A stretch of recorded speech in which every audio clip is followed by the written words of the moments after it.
me and you live. Live. Yeah, this is just what live is now for LBLCS here. Foist, says Kato. Kato 1000, he might have been first in this chat, but he was 1000th at that name.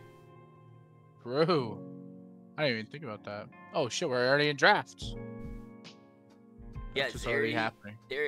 These guys waited for me to get here before they started draft, which I greatly appreciate because I got here like 10 minutes ago to the. I watched the Sejuani hover. It's totally a meme, by the way. Just making fun of less force. Smart. Yep. Making fun of him. Showing. Making fun of less force is smart. I've never said that publicly, but I'm gonna say. Yes, you have to be very specific tonight. President Nitro, you have to be very specific. This is 2 team volatility teams.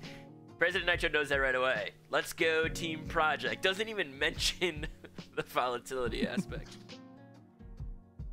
So I guess money moves and money moves and project is what they'll be referred to as tonight. Ivern gonna go away. Andros J, thank you for the follow. Yeah, Ivern gonna be taken away. Pretty heavy ADC focus, trying to take away from Turtle. Turtle, diamond player, big player here at the LBLCS. Do you want me to gas him up real quick? Yeah. I have a thing I've been saying. I think right now at this current state this point in the universe at this time, Turtle is the best financial player in the playoffs right now. Right now. Wow. You know what I'm gonna say? I'll say that with confidence. I'm gonna say that Ev Dingus is simultaneously the greatest player of all time at League of Legends and the worst player of all time at League of Legends. And I think, and I mean this wholeheartedly, it's entirely dependent on his sobriety. So, like, if he's fully sober or if he's really drunk, he is the worst player of all time. But if you get him in that sweet spot, if you get Ev Dingus 3 drinks in, 4 drinks in, the dude is really good at the game. So, it depends on where he is right now and if he can maintain a buzz. I'm actually quite interested in this Poppy pick, this Poppy Wukong, because I don't know, like when I think of Poppy top or Poppy or Wukong top, I just don't see Hollow on it. But like, oh wait, that's Project. No wonder. Yeah, that's Joey. Joey's probably on that Wukong. Joey's on Wukong. Poppy's yeah. That makes a lot more sense. My brain was not braining. It doesn't need to. Other people can have it brain for you. We've got a nice pickup. I like the Talia a lot into a Poppy Wukong. They're saying, okay, you want to try to prevent these dashes. You want to try to dash in on us. No, you're going to get stunned. You're going to take some damage in on the way. They also have really nice walls to mitigate or separate if Wukong goes too far past his team. So they have some pretty good stuff right now here. And easy point and click for Memer Sticks, another great player of the LBLCS. Of course, Sivir going to be picked up. Boar. Wow. I'll think of his name. Turtle. I want you to know that that is actually massive disrespect to Ev Dingus. Ev Dingus played Sivir exclusively for 1 season of the LBLCS. Every game? This is his favorite champion. He always tries to find an excuse to play it, but he's getting put on the Xayah. Now he's got to face it. He probably feels sick to his stomach.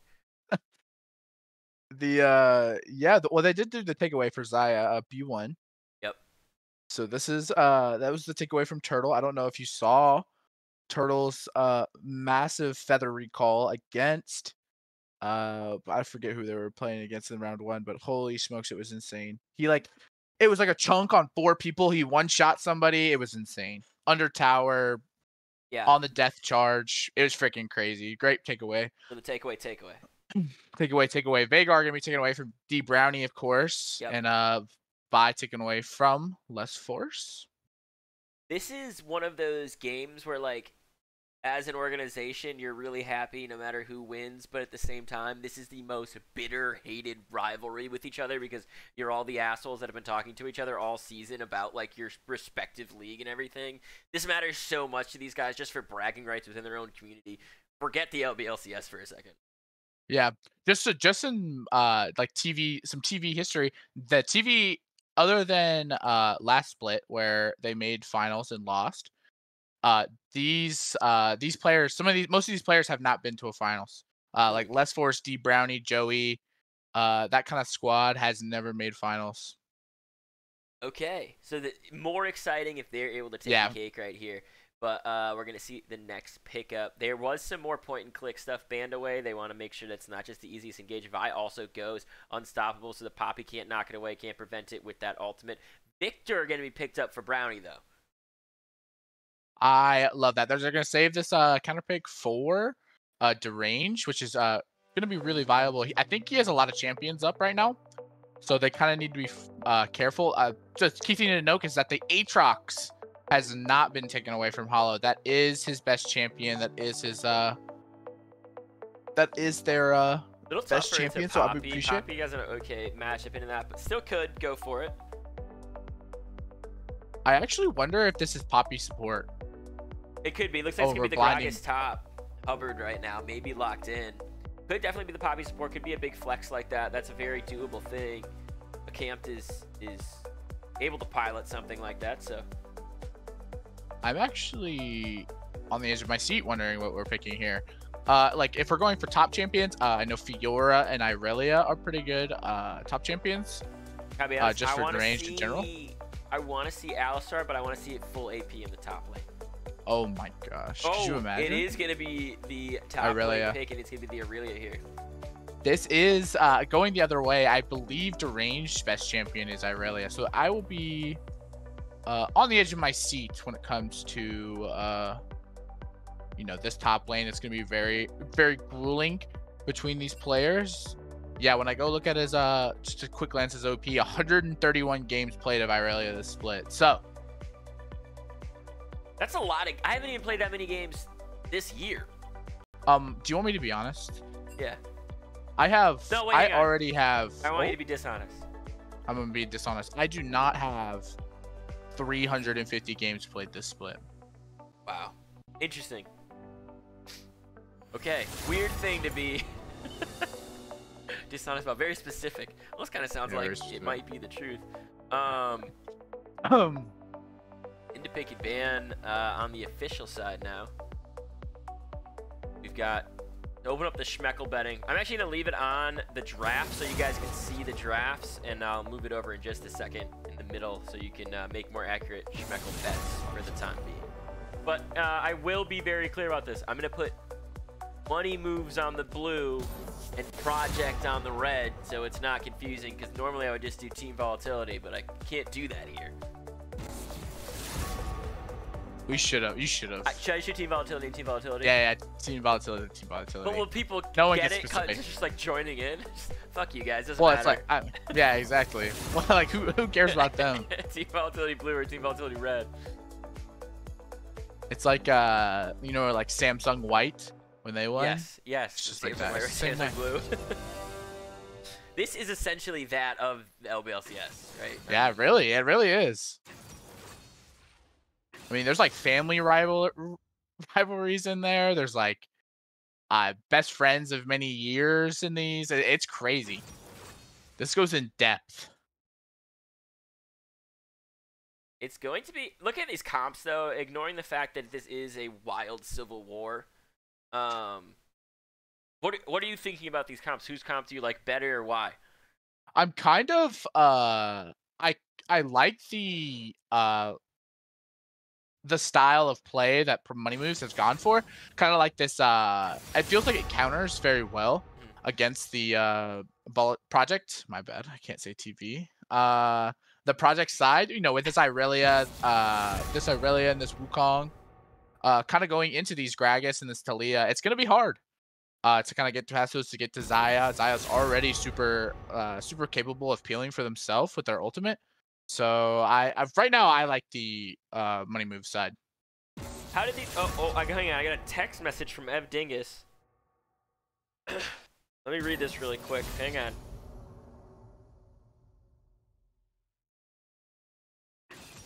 Everyone, try spam pinging when you get in. That is what his team has said. So I'm just gonna wait a second to load into the game. He's warning me that they're just gonna try to. All 10 of them are gonna spam ping to blow up the stream.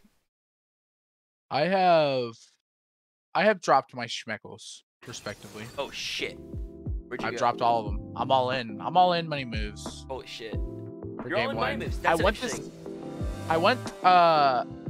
want this kid to go 3 games. So bad. So Okay. bad. It's what the people deserve, Buggleberry. Okay.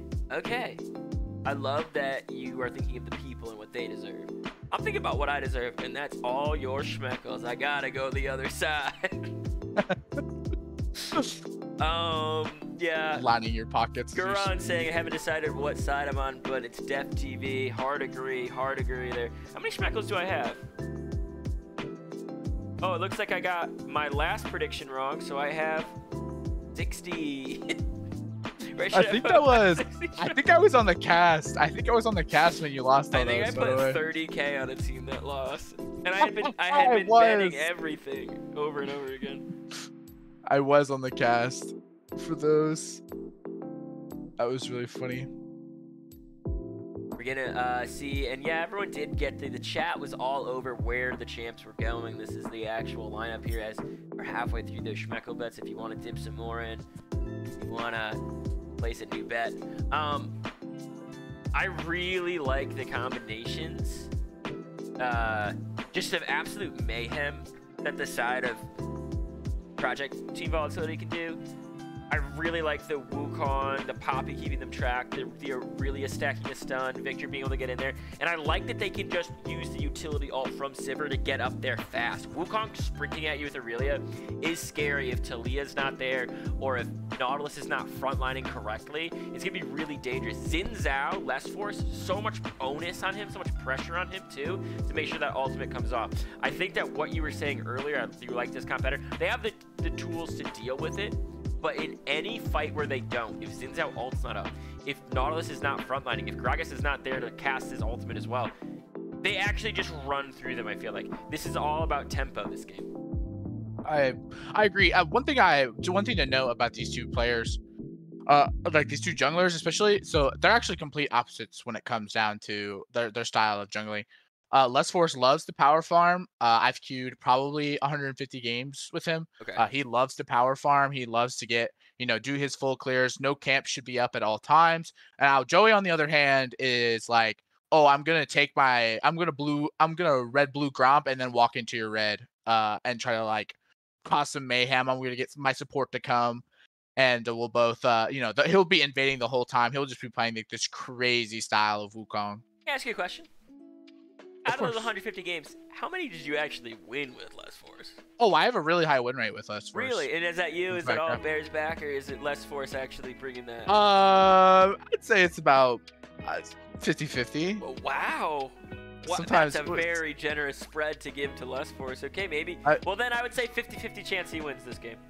True. It's always 50-50. Either you win or you don't. Either you do. Yeah, either you win or you don't. That's what I say. Like, for me, the chance for me to jump all the way to the moon from here, 50-50. But true. Because either I do or either I do or I don't. Yeah, exactly. It's not like we gotta mess around with it. I just went to go check my actual win rate with him just to be clear, and then I saw I have 315 games of top lane played this split. So maybe I. Hang on, I gotta change all this stuff. Mostly because I'm not even loading in right now. It's like giving me a weird. Oh yeah. Yeah. Uh-oh. Hang on. I'm loading in. I'm clicking buttons. I'm loading in fine. I'm clicking buttons. We're gonna be able to do this. We're gonna figure it out because the music's still playing. That's giving me energy to figure it out. Yeah, I'm good. Just let me know when you're in. I paused.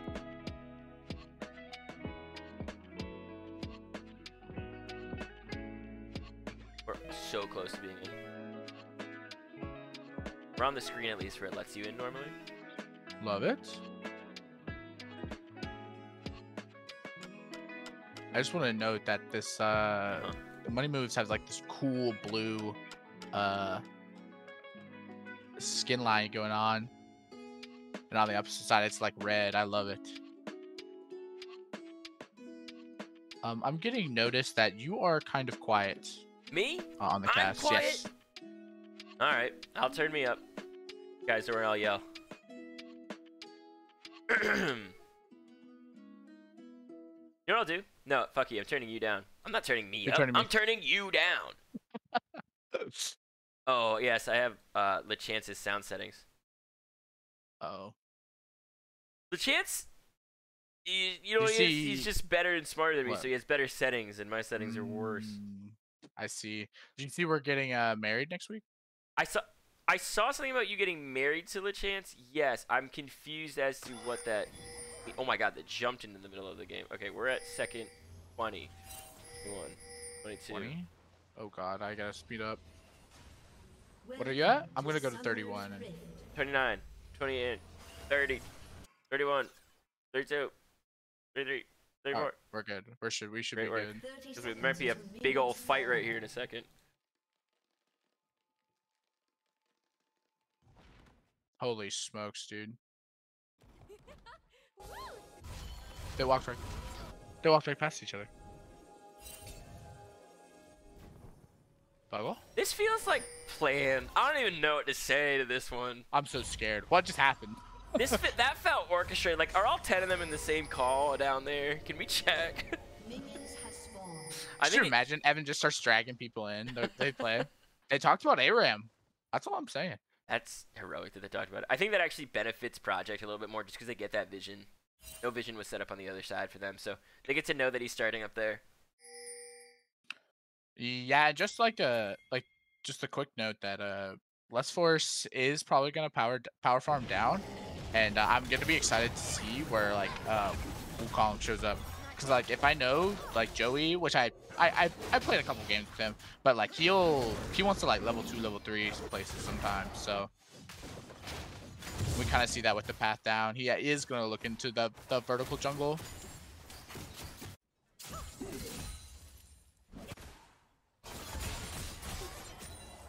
It is gonna get spotted out by a ward that was placed, I believe by Mimir Sticks. So we should just see the re-answer. Xin Zhao should walk across.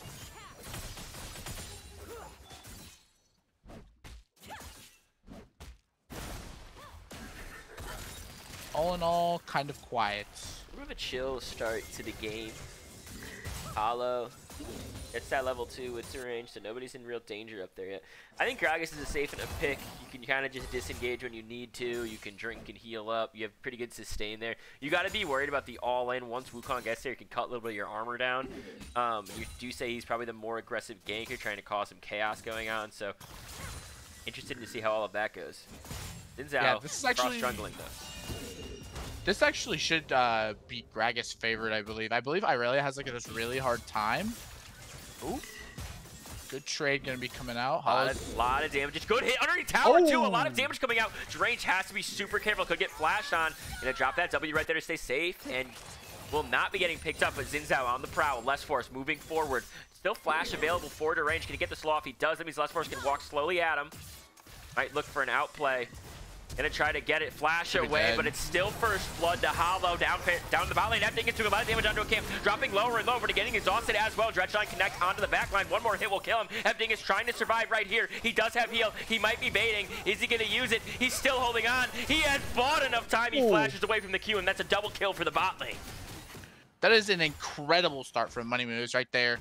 So all summoners in the bot lane use. Turtle's actually holding on to his. So this could be a prime time for Joey to come down. We actually saw the handshake of farm being taken. We're actually going to see the scuffle maybe right here. Taken away. Nice sneak right there. He's got Zodiac on the move too. Money moves move to each other. Youngster Joey's got to be careful. Nice stun right there from Zodiac. Baits in, but they don't be able to finish him off. One more auto attack. It doesn't. Zodiac picks up their first kill. Only one without one now is Less Force. This is going crazy. That's actually a fantastic start for the side of Money Moves. A lot of farm being missed in the bot lane. We have to see this big buy coming out of Zaya and Evdingus. About the Cole, about the recurve bow. Oh, it's Hollow's big trying buys. to get his wave under. That's big buys early for Evdingus, just being able to do that. And you got to be a little bit nervous though. Turtle does have all their sums up. No sums for the bot lane, right? They used it all to get that advantage. Got to be able to weather the storm now. Wave's going to be crashing in. Just pick up your money. Be chill. Less Force getting chunked out by Joey there in the river. Camp's kind of fishing for these the wall bounce, stunning people into the wall. Joey's gonna hang around just for a little bit. Less Force obviously taking that back. Use that flash right there, find some damage and drop it on them. Dingus has no summoners, has to just back up. Here comes Youngster Joey. Nice strike line, huge feather pull right there, and a lot of damage onto him. They're gonna pick up another one. It's going absolutely crazy for money moves if they can find any more here, but Turtle doing a lot of damage onto him. Nice shield right there. They're gonna get the auto attack as well, but a huge stun against the wall, and they're able to turn it back around. 5-2 goes the score. Can Less Force get forward, has the flash available. He's going to look for the flash play. There he goes, he drops it, he picks up one. He's not able to drop onto a camped though. This game's off the rails to start. Yeah, this isn't like it's a good answer back from Turtle. We kind of got these high kill bot lanes now. Dingus wasn't able to pick up that 1 kill onto a camped, I believe. So kind of evens out the gold among ADCs. A 12 gold or 12 CS lead for the Xayah as we see Deranged. Hollow just able to trade back. Nice drop underneath the tower. Gets the Q pop as well. And just able to keep Deranged under duress there. Less Force starting up on the Dragon as well. How do people miss CS as Aurelia if you can just do that? I ask myself that every day.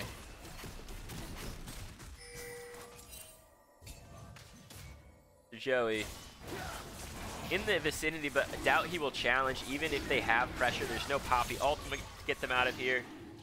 So look for it. Joey has to back up. Bot lane has to be careful. I just want to note quickly, like what you said before the game about tempo. It is on the side of money moves 100% right now. You know, we kind of have all this tempo. Grub's not going to be immediately traded, so that means that money moves will be able to fight. Maybe we get Memer Sticks to roam up here. This could be a really big early game start for them that can snowball into like these later stages of the game.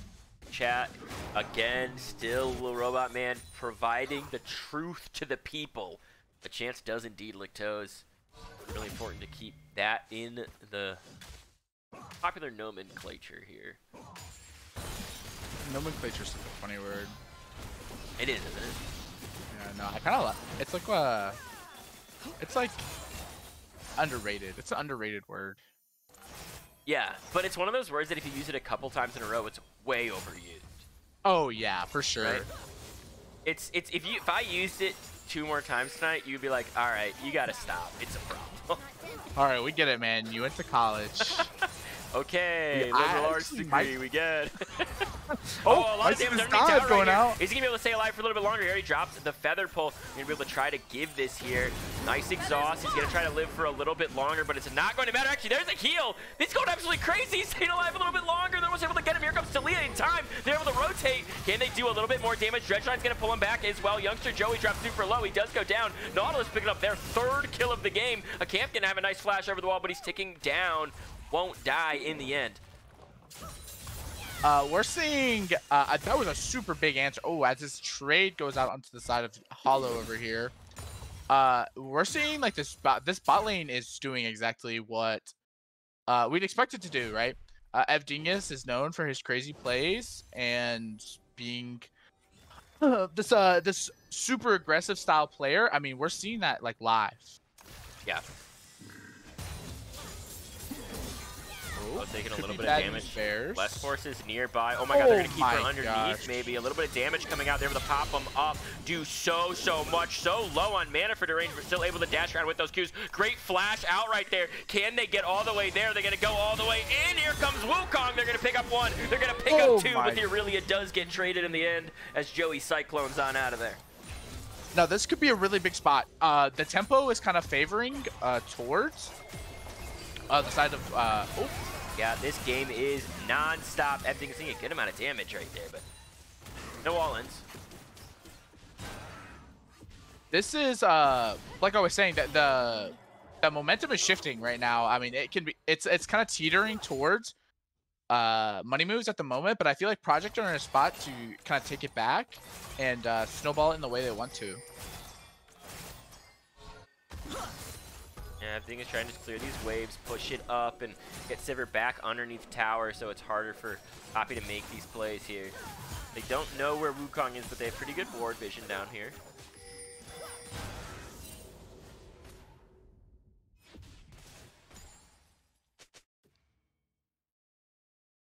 Brown Brownie and Celia pretty even in that CS, but take a look at the gold spread. Is about 1.5K up for the side of money move. Certainly getting a little bit more money in this one, and a lot of that is on Dingus. He's up about 1K here. I love that. As we're gonna see this trade come out. See, this is where Deranged needs to be. Deranged needs to be slightly careful. As I'm like, something got in my eye. I'm cheering out. I want you to say what you just said. I want you to play it back in your head. Deranged needs to be careful. Yeah, he's deranged. He's going in. Oh, this is who he is. Very true. Well, we've seen it multiple times, time again, that Hollow like kind of belly bumps and then ends up, I don't even know what it's called, the big barrel going into the tower range, which can be scary, especially because this Gragas should be pretty hard to take out. Yeah, has that Rod of Ages and is just stacking. Has that move speed right there too, but gets the ultimate dropped on them. Has the flash available, flashes, but does not get out quite yet. Drops the ultimate, not in the right direction to knock deranged, but does keep him safe in the end. Alright, put your back into it. A little bit of taunting going on by none other than your admin, Dingus.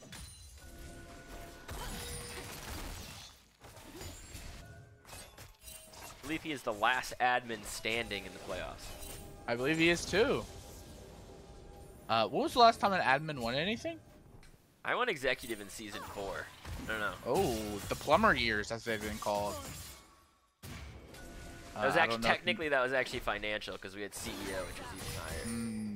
The uncapped. Oh, big fight right here. Dreadnought does check, but it's on the wrong one. Here comes the ultimate from a camp, knocking it back. Talia's already into the backline. Can they drop a little bit of pressure to help that Dingus because they're going in on him with Turtle? There goes Let's Force dropping a huge jump, but teleport's coming in. He's able to dodge it, but not all of it. One more auto attack from Dingus. It's not going to matter because Aurelia's already onto the backline. Up in the front line, looks like Zinzao already picks up one. Looking for Brownie though. Dingus running for the hills. He is going to get picked up by the Aurelia Cyclone. Youngster Joey dropping so much, but Let's Force trying to finish off Brownie. He gets stunned underneath there. He gets taken down. Massive outplays here from Project Volatility as they're able to turn this fight on its head. Yeah, this is what we were talking about, like this teeter of this line. That was a super scrappy fight, which I feel like, you know, they just weren't in position. Money Moves wasn't to be able to like win that fight, like you were saying earlier. And so it was scary, and that's where they thrive. You know, Project's gonna thrive, and they're gonna take these crazy fights. It looks like we are pathing towards the Grubs. We're getting a mid lane switch. We're actually putting everybody here. Yeah, they're saying this is what is going to be most important, getting 6 of these things, making sure that we have that ability to constantly split and take towers wicked fast when we do. That's the 4th one. They want at least one more to spawn some Grubs. If they could get all 6, it'd be massive. Looks like they are going to uncontested. Yeah, that's super big. You're okay with that trade? 6 Grubs is a lot more value. As you, I don't know if you read patch notes, they actually did catch a buff. The Grubs did. Greater amount of damage, right?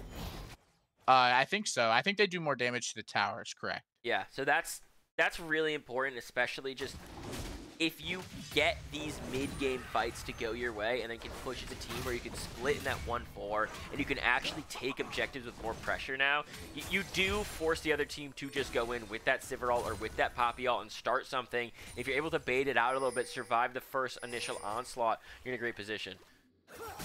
Yeah, I agree. I hope we'll see, you know, where Turtle's having a hard time, has, you know, been in these, like, these different fights. So he's having a hard time, like, having time to actually farm. Like, you know, I feel like there's been fights just over and over and over again on the bot lane, so. I totally agree.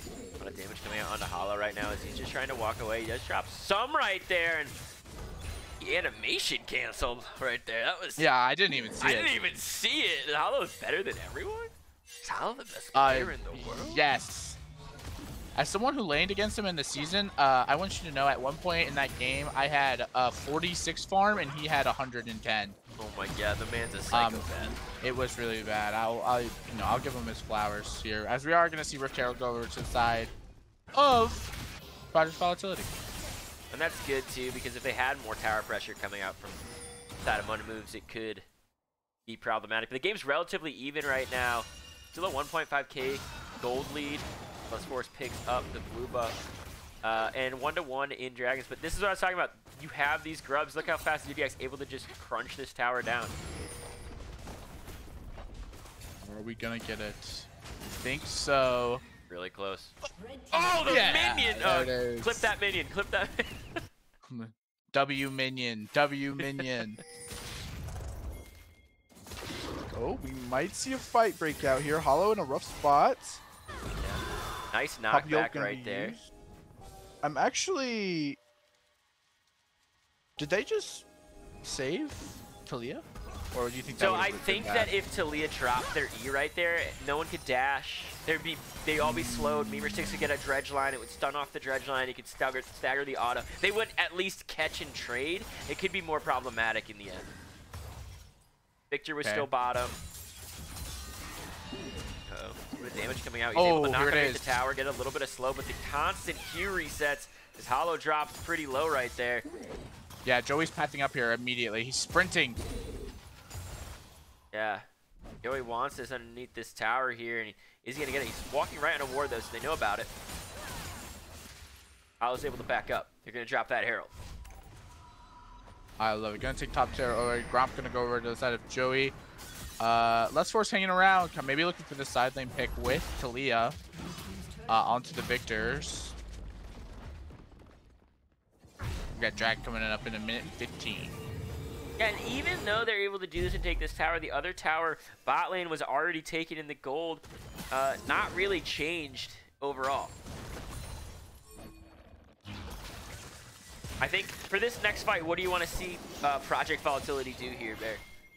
I want to see them look for this crazy Wukong flank. That's what I think is going to end up winning them, these fights.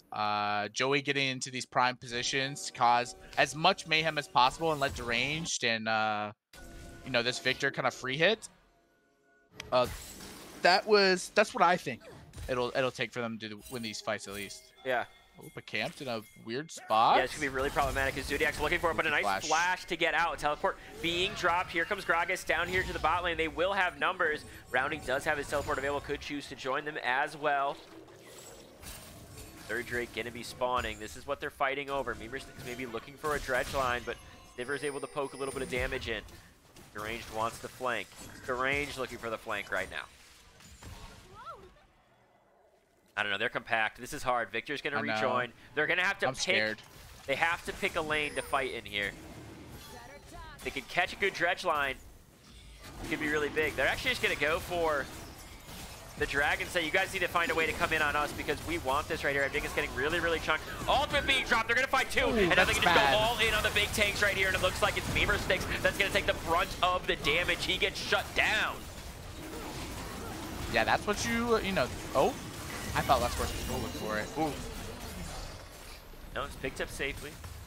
And a good use of the Poppy all at camp, just leading the way for his team, able to separate both the ADC and the jungle from the rest of the squad, which made that initiation very easy. And this is what I was talking about, right? Like, if they don't have the right pieces, they just get run over. And, oh, Dingus, are you going to get out of this? It's very dangerous. Brownie looking for it. And Poppy just removes those things they need. Yeah, for sure. That was a really big Poppy ult. Well done to a camped. It's kind of why you drafted it, I guess. Remove these key pieces from these super important fights. Yeah. They did that, and then it looked like Memer Sticks was stuck between a rock and a hard place. Yeah, Memer Sticks was like, okay, I need to die over here and out of the way so that everyone else can actually back up. Because if Memer Sticks gets caught closer to their team right there, that actually turns into possibly a double kill, maybe even a triple kill if Zodiac and Hollow are trying to protect him. But like, when you die that far away, your team's not even trying to. Zodiac threw one spell, Hollow used his E to get away. It was a full separation.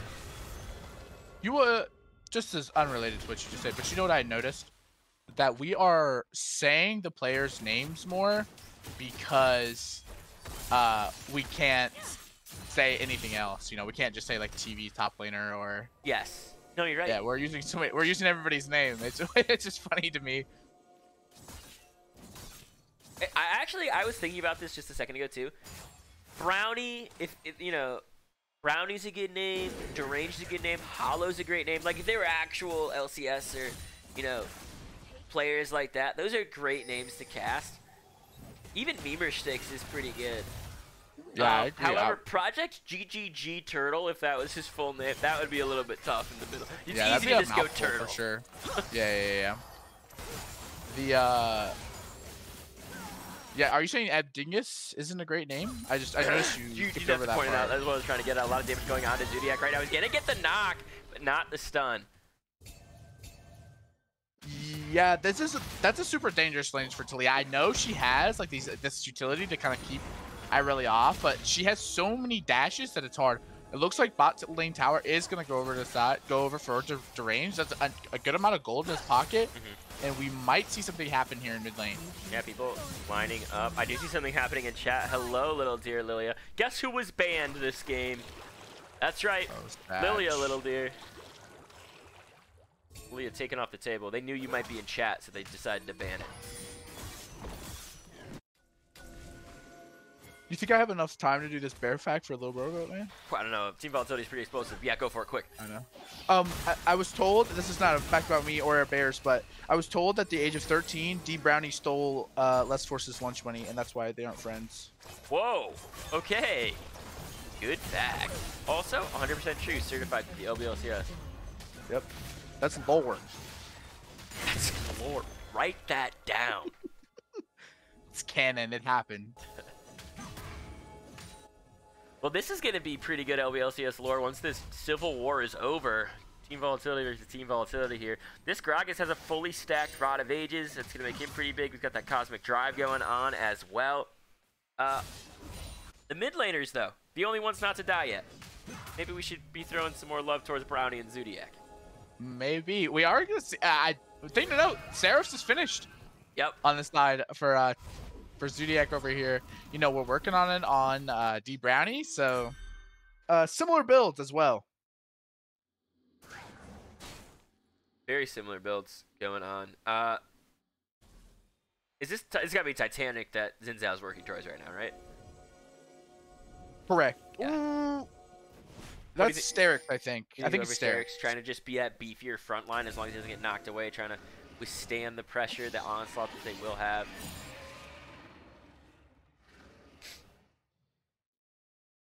I love this pairing from Memer Sticks and Less Force, kind of walking together to clear vision. Oh, really big chunk. Damage. Yeah. The vision from the other side is pretty great right now. It's right here, Less Force clearing a wave in full vision, so they know that it could result in a 4v4.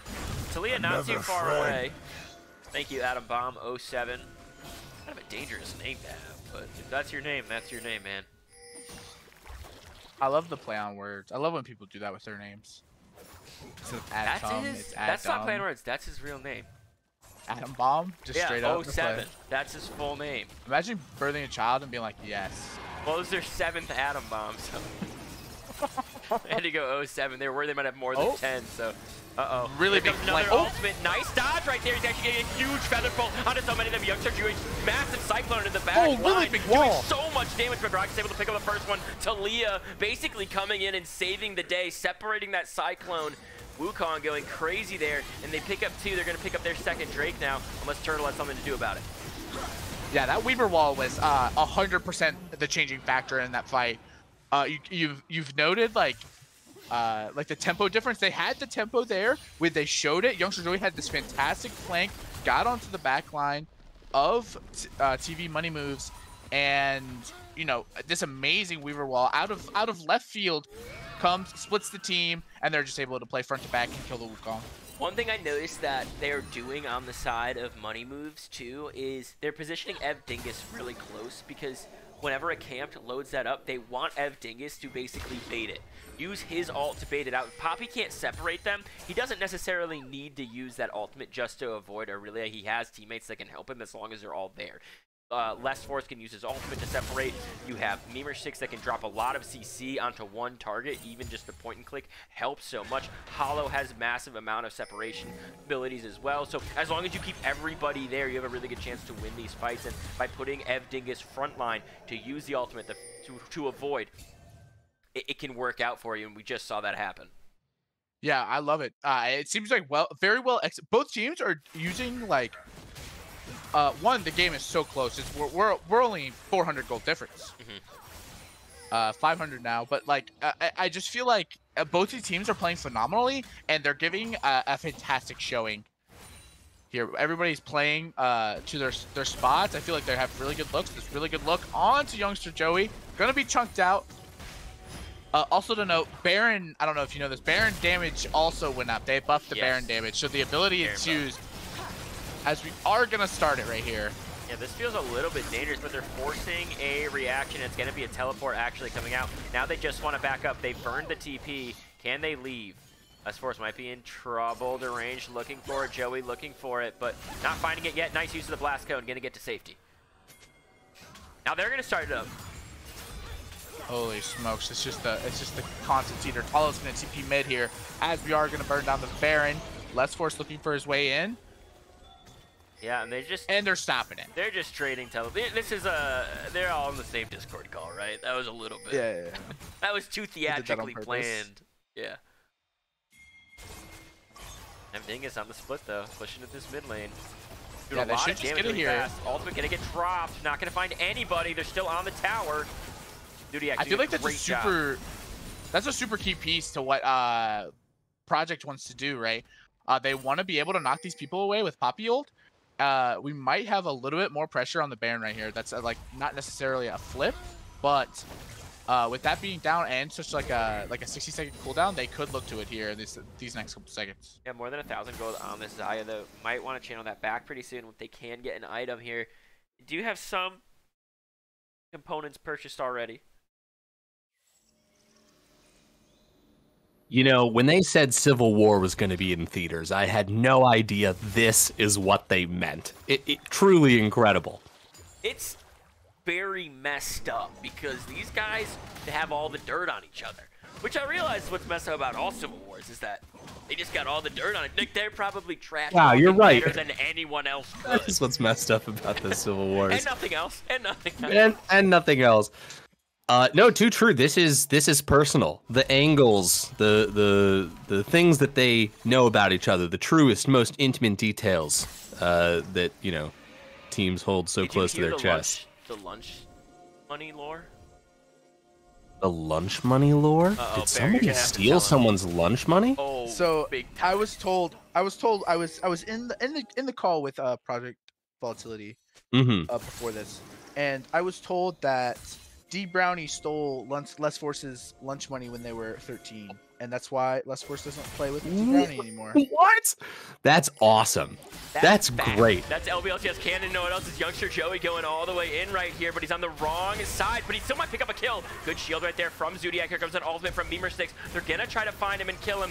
Could be in danger though. Zodiac leading the charge. You might not want to. A little bit careful. They're starting the Baron. They're starting the Baron. But youngster Joey might be going down. That means they don't have Smite there. Left Force immediately beelining. Youngster Joey is dead. They're not even halfway through with Baron, and he's already halfway there. He could get there in time. Victor's doing his best to slow him, doing his best to preoccupy his time. They might just look for the kill onto Brownie right now as they're doing a little bit. Here comes another teleport. They're coming in. Les Force can try that. Try to get a little bit closer. They're going to finish off this Baron right here, right now. It's a 4v5, but they have the Baron. Can they stop these backs? They cannot. Well played from both teams. Yeah, it seems like they overcommitted to this this Wukong fight. Youngster Joey able to buy so much time. They are going to be in position for this drag though. Yeah. It should just go straight over. They should just burn it. Yeah, it's gonna take like 2 seconds. They actually can really shred these objectives here. 3 dragons to 2 now, 12 to 8 on the scoreboard, but it is the red side Project Volatility that has a little bit more gold, and they have the Baron. This is kind of what one fantastic showing for the people, but also this is the first gold lead that we've seen on the side for Project. So this could end up being the tempo shift. So getting caught right here. Turtle taking a lot of damage. Ev Dingus getting knocked up, stunned. Is he going to get killed? Yes, he is. But here comes Les Force trying to make a difference in this fight, but he gets stunned as well. And so much damage being dropped. Victor ultimate too. That should just be the mid lane tower. They need to be careful here. They might be able to push kind of hard to siege. Oh, really big chunk. Yeah, it's a big chunk, but they need to get back. They need to be together as 4 because if they're not, they're going to be bleeding a lot here, especially if Zodiac is able to get picked, and they're going to go in for a nice flash backwards to stay alive for a little bit longer. Here comes Less Force trying to help, trying to protect. Oh, could get dove here. The cannon's gonna whittle away the tower as much as it can. Sting.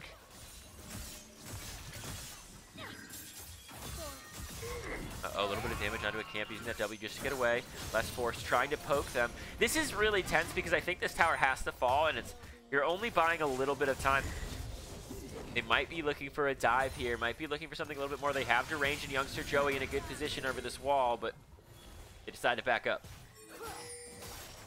Okay, things to note for, you know, the coping side of like this Baron take.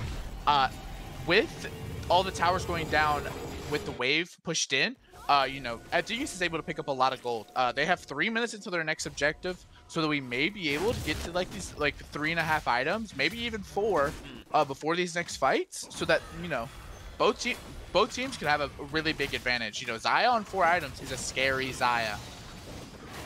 Yeah, and it's really close in terms of gold on the scoreboard. A little bit of a lead now for Project, but this late in the game, that's not too much. Looking at where it's allocated, Dingus is still ahead. So much of this is in the top lane, generated just by the Ceruleo alone. They've got 2 people here. They might be looking to dive. Hollow, a lot of damage coming out. He has to drop his own ultimate there. Here comes an ultimate from Leo. Hollow, though, kind of frozen, getting chunked out right there. Damage coming onto a camp. Dingus. Oh. Yeah, I thought Hollow might have been paused right there. I actually did see Aurelia and Wukong back up. But the pause does happen in the middle of the fight down here. Gonna be tough for them to come back into it when it goes back live. But yeah, full DC from Hollow. And you know what? I suspect sabotage. That's actually very funny that you say that, because I know that you can't see chat, and the comms go, you know, sorry, we forgot, they didn't know we were fighting, and then it just goes, Dingus, Xayah, blame Buggleberry Finn, I think. So it's very funny that you say that. Now, I thought you were talking about Twitch chat, because Picklehater has a great comment. This is a painful game to watch, not because the quality of the gameplay, because I'm watching brothers fight brothers. Love become hatred. That's true. That's what the People dark are review. like Civil War diary entries into the chat. Oh my goodness. No, but on a serious note, blaming Buggle is usually the right discourse. He usually had something to do with it, even if he didn't mean to. Yeah. I'm in another Discord with Buggle where he will, on random days, take responsibility for whatever bad things happen in your day. Tell a lie, but this is 100% true. This is full ass true. I don't need to lie about you, dude. You just already do this crazy ass shit. It just, people will be having, before anybody says anything, I'll be like, hey guys, anything that goes wrong in your day today, like, like that's on me. I made it happen. And you've dodged some real bullets when actual bad things have happened, and you have not said that you were responsible that day. I think the worst day was I said everything's my fault today, and there was like 3 hailstorms across the country that messed people up. Yeah, yes, oh my gosh. Natural disasters. Yeah, it's bad, dude. It's bad. We're back. Unpausing now, and there was a 1-for-1 trade with the ADCs, which is just about as perfect as you could get after a pause like that. So, oh, actually it was Poppy that went down. His turtle's still up, chunking down this tower. I do just want to say I'm a little bit behind watching the stream, but I do really appreciate Zodiac's use of the ult there to split the fight. I know there was a DC there, but you know, just splitting a team fight, that's the kind of thing where it's like whenever you see Atilia successfully do that, you're like, nice. That's the She's that's been doing that I like to all see. game, and the craziest part is she hasn't died sick. yet. Like, she keeps going in and following it, and just hasn't died doing it. Victor also. Wow, the mid lane too. Yeah. A little bit of a competition here. Game recognized game. Yeah, well, they're both Team Volatility mid laners, so I guess it's a thing. I don't know. Well, I need to go finish my dinner. I'm eating some lamb korma. Yeah, what is hey, that? enjoy. It's an Indian dish. It's really yummy. Yes, it's delicious. Yeah. Bye-bye.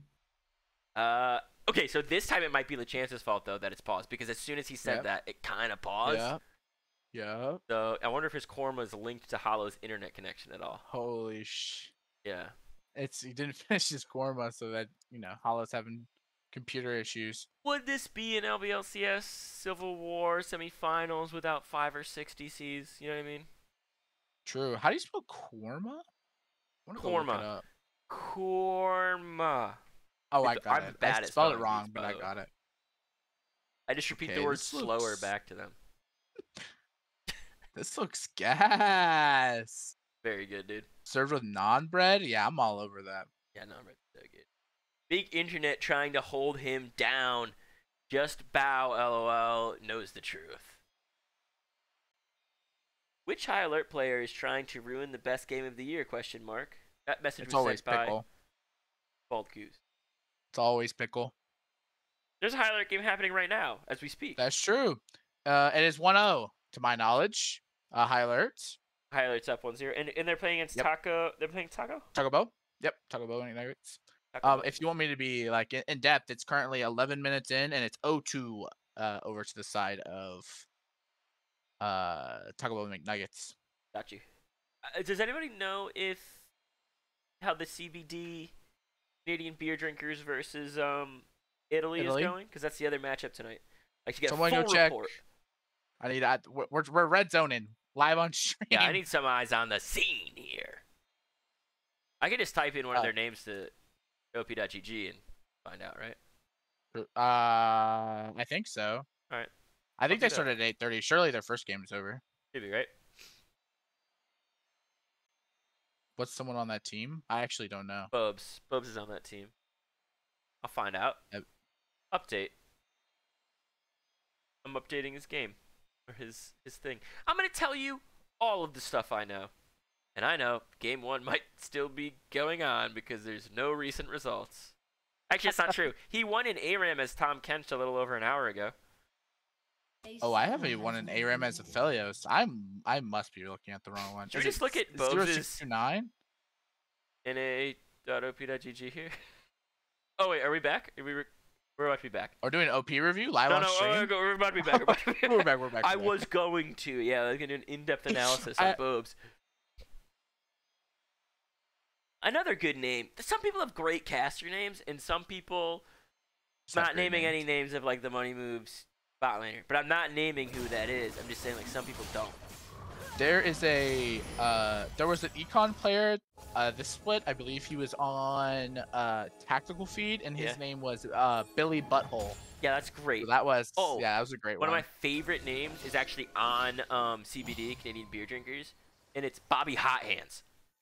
Bobby Hot Hands. Bobby Hot Hands is a good one. Probably the best name in the LBLCS, and he's playing tonight, and I just wish him good luck from afar. I gotta pause, and that would back live again. Pause.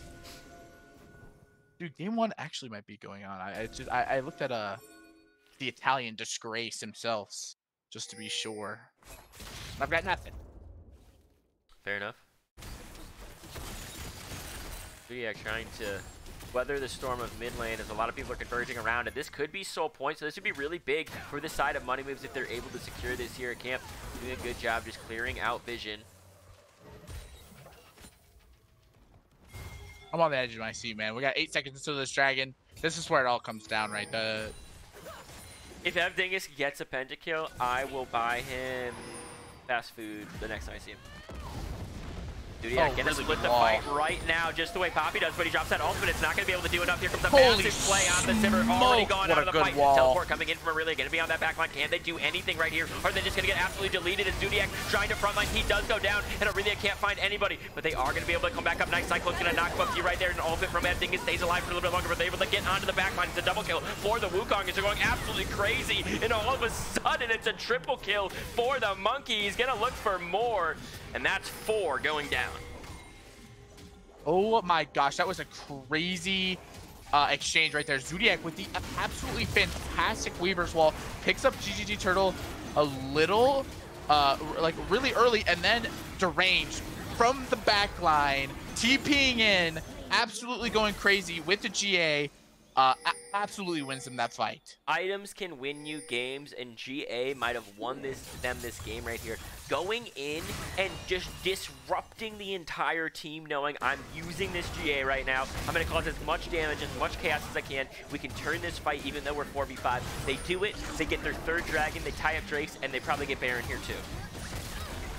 Yeah, this is going to be a huge gold lead. I mean, we're already at 6K. This is about to go over to like 8 or 9 after this Baron right here. Yeah, fully in control now. Project Volatility doing what they do best, just riding any wave they're able to get on. And 14 to 14, but the gold lead massively in their favor.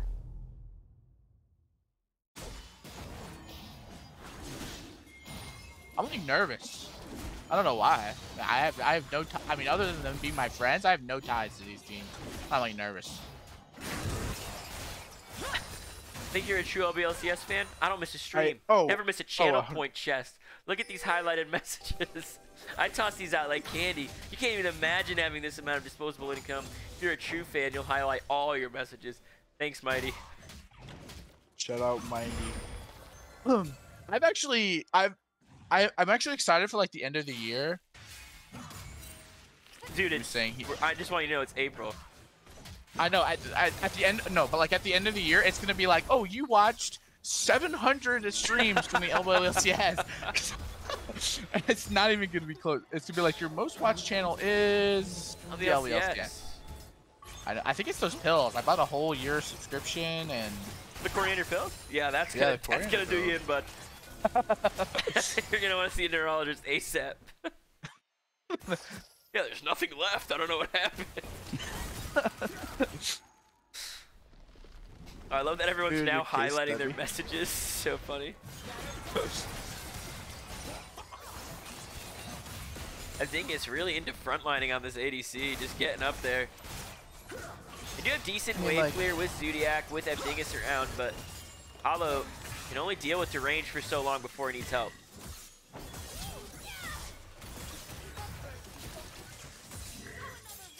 Pushing in with Baron. Looks like a problem.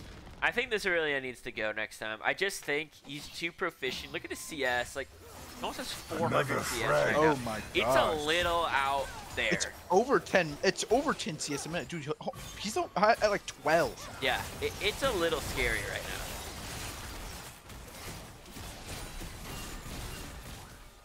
now. Dan Yimmy, thank you for the follow. Probably butchered your name, but that's your name to me now. I actually don't think anything could be worse than Barty.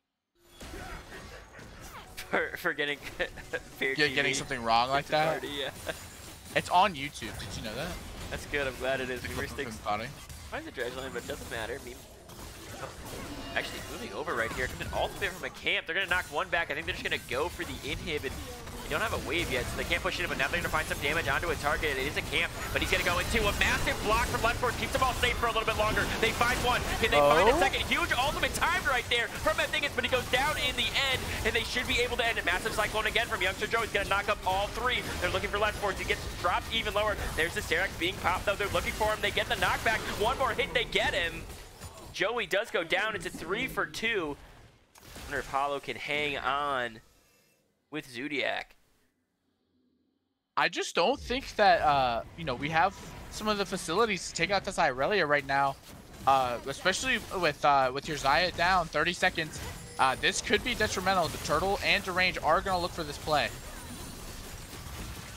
Yeah, they're going to keep it pushed in. At least try to go for this top. Oh, he was able to catch that right there. That could have spelled disaster for Derange, but spelled it just spelled Derange. I like the energy from both of these teams. No fight is ever really done, and no fight is ever really, you don't really know who's winning it at any point. It turns, it flips, it turns. They separate people with the Poppy ult, they separate people with the Talia ult. They're moving around. They have nice dodges, good heals coming out from FD. Like, everything is happening, so it's really hard in the beginning just because they get a pick onto an ADC or they get a pick onto a top laner. It doesn't mean that the fight is actually over or going that way. Yeah, this is definitely insane. Deranged, key thing to note, GA is back up. for Irelia. This will be the soul decided. Yeah, this is a lot of pressure on Less Force to be able to get in here. A lot of pressure on Zodiac to be able to match this flanking Aurelia with their own ultimates. They're going all the way in. Massive Cyclone's going to knock up 4. There's the Aurelia ult to find all of them, but here comes Zodiac. Going to drop a really nice E to protect his team right there. Massive feather call. He's going to find so much, but they're going to knock Less Force back, and now they've already taken 1. They're going to take a double. They take and look for 3 as Zodiac's in trouble. Nice knockback right there, but he is left to his own devices, and it's a triple kill for the Sivir. Hollow's able to pick up 1 kill as a consolation prize, but they're going to charge down this mid lane area. Hollow's got to get here. Got to be able to clear these minions. I don't think he's going to be able to do it. They're all here. They're blowing up the base. They're looking for an end as he is stunned and taking so much. Less Force is going to protect his base. No, he's going to save his KDA. 17-21, but game 1 goes to Project. Holy smokes, what a game. Super back and forth until about the, the 38 and maybe a little bit earlier, but like 34-minute mark. It went to the side of, Project Volatility, and they were able to, take care of business. Once Aurelia got onto this GA, Wukong got GA. I mean, it was hard to get through the front line of it, get through the chaos. Yeah, the chaos is such a good word for this because that's actually what this whole game was. It was chaos. There was no point where it was like, oh, these people are dominating or these people are winning until, like you said, the last 5 minutes of the game. It's because these guys are so evenly matched. They're so close. Even just looking at the damage spread, like, the people you would think are doing the 2 most damage on the team are, right? Sivir and Victor doing the most damage here. Aurelia actually doing the 2nd most damage, popping off with so much of it. This is one of those things we said might need to go. Yeah, for sure. I thought that maybe it was because the comp was a little bit easier to execute, in a sense. And that can also deal a really big part of it, because when you play like this disengaged style, you have to be at objectives like super, super early. You want them to walk into you, and it just didn't seem like they had the pacing. Once they got that, the pacing was just a little bit off into the control side of Project Volatility. They were having a hard time getting to those spots. For sure, and it kind of played out the way we thought it would. And just looking at this CS per minute, I know we wanted to look at it. To end the game, 10.4 CS a minute on this Aurelia, just playing so well on it. As we're about to load into this next one, vision scores from these guys just absolutely crazy. Youngster Joey with the 3rd most of the game at 84. Just a dominant performance from the side of Project in the end, but again, I loved both drafts, and I actually really liked the gameplay out of both guys. It just came down to finishing off kills. The first Dragon fight where they really had everybody there. Ev Dingus got so close to getting a double kill, but he got exhausted, and then they were able to turn it with the teleport. There were so many almost plays, and if any of those almost plays start falling for one team, that's the team that's going to win the next game of this series. Yeah, for sure. I want to see maybe of course, just to note again, this is we take this Irelia away, we put him on something that he's not super comfortable on. Maybe Hollow, we get the Hollow Aatrox. We know they're willing to leave it open, so I mean, that's like, I don't know if you've ever watched Hollow Aatrox, but it is it a force to reckon with? It's it's a sight to see. It's probably, it's like, there's a lot of players that I enjoy watching playing. I love watching LeChance play. I love watching Banana Man play. I love watching Bogleberry Finn play. Thanks, I love watching Hollow play Aatrox. Yeah, I think there's people definitely, especially in this league and at this level of play, there are champions where all of a sudden everything clicks for certain players. You see it the most really in economy, when like, oh, they're not look like a team doesn't look like it's playing super great, and then all of a sudden everybody gets on their mains and the game looks like it's gone up 6 tiers, right? When you see a player go up 6 tiers all of a sudden, it's like, oh, this person is comfy. They don't have to think about anything they're doing with their fingers. They only have to think about what their team's doing, and they're having full conversations with their team. That it's at those moments when you're like, okay, that person can't have that. I wonder if Aurelia goes off the table here in the 2nd round of pick ban here. Yes, that's what I am hoping for, at least. I hope that we get another fantastic game. I want another 40-minute game. Yeah, I want a game that's close. It doesn't have to be long for me. It just has to be close the whole time. And I don't Close. think there's a world where we don't get that. I know we're gonna get spec soon. Right there, it is. And what do you want to see? Because they're on the same side. So what do you want to see different from the side of money moves? They got to make some money moves here. I want to see a little more comfortability. Uh, on the side, I would love to see like the Wukong takeaway. I think can be like super strong. Let's Force loves playing Wukong. It's a very heavily contested pick, I believe. Yeah. I would love to see. I don't even think like Zodiac has such a wide pool. You got things like he can play Yone, he can play Hui, he can play Asol. He absolutely dumpstered me on AP Kaisa mid when we played our series. So the man's an ocean So when it comes to his champ pool. I'm thinking a couple of things. One, a lot of people in this chat know both Team Volatility teams.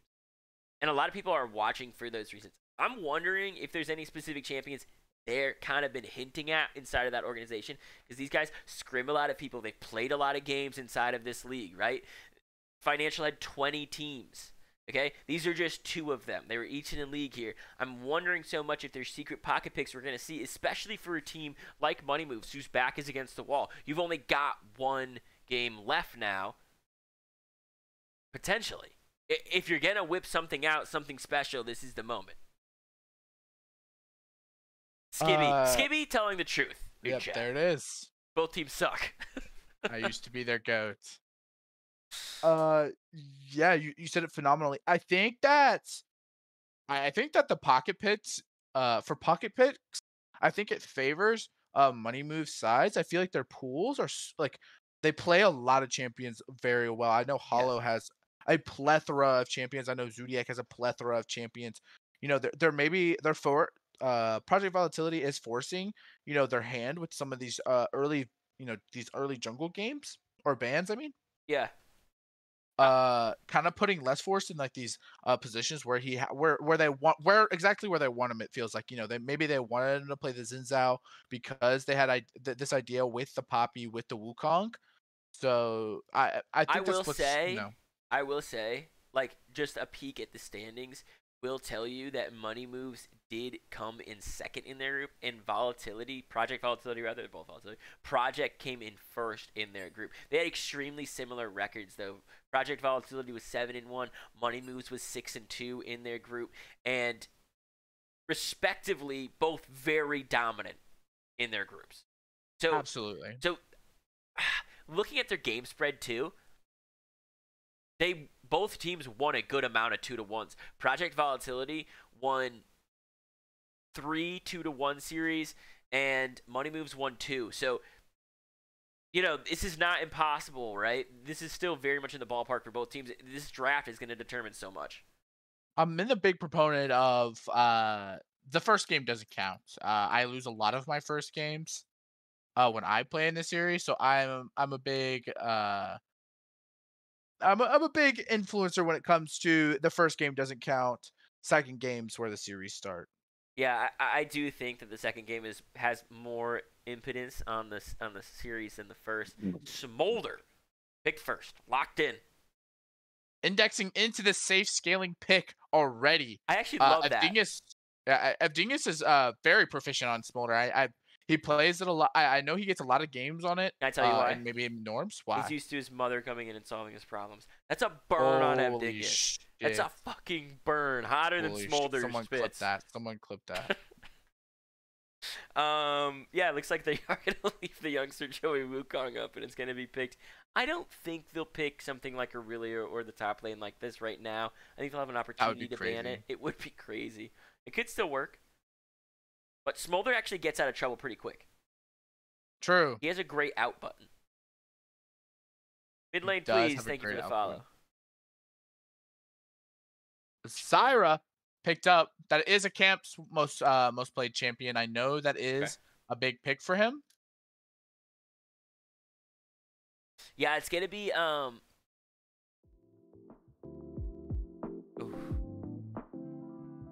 gonna be really interesting. I hope they can pull off the full red comp. because they've started to go down that angle there. Yeah, true. And I'm thinking Can we just see keep an it. Orn? Can we get an Orn? An Orn. I take Orn, a brand. Aatrox, Darius. Darius would be Wayne. great. Yeah, these are all red Someone lock champions. Katarina. Lock it. The Thick Man 32. Thank you for the follow. Holy smokes, it's time. Oh my gosh, Bugglebear Sejuani. Finn. He hasn't played it at all. This is the first game of this season. He's whipping it out. Oh my gosh. This is intense because this is what they were hovering as a joke last time, and now they've got the lock on it. And then the Saya take away 4. Thickman 32 did just follow. That's correct. Cheeseball Resurrection, which is a very interesting name. Also, yeah, red comp still in effect. Red comp still in effect. Oh, they're banning their own red comp. What's going on? Holy sh. Well, actually, another really dangerous pick for Zodiac is Swain. Okay. Yeah, super dangerous pick. That's actually a fantastic ban. I actually wasn't even thinking about that. I think a really good. I don't know. I think I could just start saying stuff. I think a really good ban right now is maybe the Hui. Sure. Kind of have this set up with this Renata Glass and the Sejuani. I'm actually No. gonna ban the Aatrox, which is the good pairing with the Sejuani. It's probably what they were looking into. So I am not mad at that. If I think we're banning. In my mind, I think Deranged is really good on Fiora. I think that Gross. maybe taking away the D Brownie Fizz. The Camille. Camille actually is a great ban because you lock up that Smolder, he can't escape. And now you're denying that as a possibility. Also, thank you for the follow, President Nitro. A lot of follows tonight. A lot of follow. I was literally about to say that. A lot of follows. Uh-oh. Oh. Stacking. I like this because they're saying, okay, you have the late game stacking, we have the late game stacking. Let's even the table here. All I'm saying is that Katarina's a good look here. Katarina does well in the Vagar. And Proc Sejuani. I'm just saying, guys. Yeah. It's a good look. There's the Hui, Hui, just like you talked about on cue here, coming for money moves. I would actually love to see just like blind Cassante. I think that Hollow's pretty good at it. Whoa. This is not a pick I was expecting out of Hollow. But did they bait? Is I it feel like- Sedge top Gwen? That would be crazy. That would be the most insane. Oh man. Oh man. This is a scary position. If they lock in Renekton here, it's a scary day to be this Gwen. Yeah, but if they did bait and this actually is Sedge top, I'm gonna lose my fucking mind. No way. It's Everyone expects Less Force, right? yeah, it's Less true. Force himself You're right. expected it, and then they would be switching it up on him. I think this is really, really good. You kind of have this Smolder solo AD right now. Once he gets to those later stages of the game, I think around like 22 minutes is when usually you would get it. So I don't know. That could be a really big proponent here. You know, being the solo AD. I am now officially a broke poor. Oh no, from Holy smoke! Who just dropped 45k on money moves? 46k. yeah, that's a lot of Someone show me. schmecks. Someone show me. How do I see who voted that? That I'll is tell you. insane. I'll tell you. Hang on, I wonder gotta if put my that's, speckles down. And who are you gonna say was gonna win this? Because I was gonna put my money on the other one like I did last time. I'm going game. I'm going game. I'm going game 3. Game 3 all the Game way. 3. I'm moving my moves again. I am still gonna put my specials on Project though, because the return is just too good. Less Force put 45k on 40 himself. on. He put it. He's standing on business, Buggleberry Finn. Yeah, and guess who bet the most Standing on on business. Project? Turtle. Yep. Yep. I love it. Standing on business. They're saying we're wanting it now. Oh my gosh. You know what's even more messed up is most of that Schmeckle still stays within the Volatility family. Like, that's the most messed up part that no one's talking about. Should we? I feel like we should open an investigation for Holy match fixing. shit, is it win trading? Oh my gosh. I didn't even I mean, think did you about see the that. mess? Did you see the message that Dingus put in the elite client? Holy shit. This is very clearly Schmecklegate 2.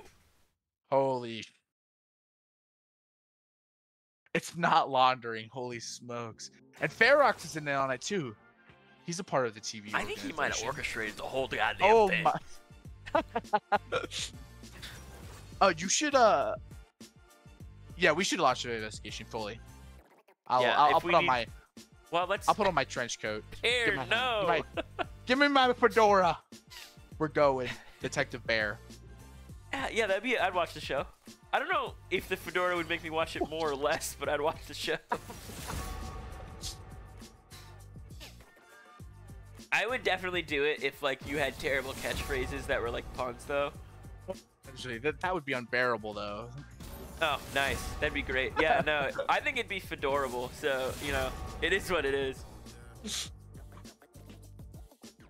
I would watch a Detective Bear show. It'd mostly be nose stuff, right? It'd just be him smelling crime Oh yeah. from 10 miles away, and then And then he unironically there gets as stuck it at happens. sushi restaurants. He has like a Just crippling sushi addiction that he's battling. I love the idea that he just goes out behind sushi and like eats like bones the fish and eats them in the dumpster, and that's his addiction. Oh goodness. It is the way, it is the smolder exactly on the people we thought it would be. And it is the less for Sejuani, and it is the big betting on himself here. Interested in what chat thinks. We see a lot of money bet on money moves, but we know so much of that is less force himself. So 12 voters onto the side of Project, only 5 voters onto the side of money moves, and you're one of them. Is that right, Bear? Yes. Wait, money moves? No, I'm on Project because of the return. I can't, you know. Oh, you're still greedy. You want a 3-game series, but you're still greedy. Okay, I want a no, 3-game get it. series, but you know, I can have my cake and eat No, it too. I hear you, bud. I hear you, bud. Yeah. You can have your honey. I'm down for the name of content, but Speaking in the name of content and the fact that this might be an inside job tonight, we're going to go over the commercials before Game 2, guys. Schmecklegate. Ladies and gentlemen, thank you so much for joining us today. A groundbreaking day in LBLCS legal history. People would die without Schmeckles. People can't live their lives. They can't get food. They can't get corianders. How would you expect to live without a Schmeckle? Schmecklegate. You saw it because you were there. The people were there. Mighty Fool sent money to a place it didn't need to go. What people don't realize is just exactly how involved Dingus was in all of this. The Mighty Fool played his hand, and I was one who benefited. You thought you could get away with this?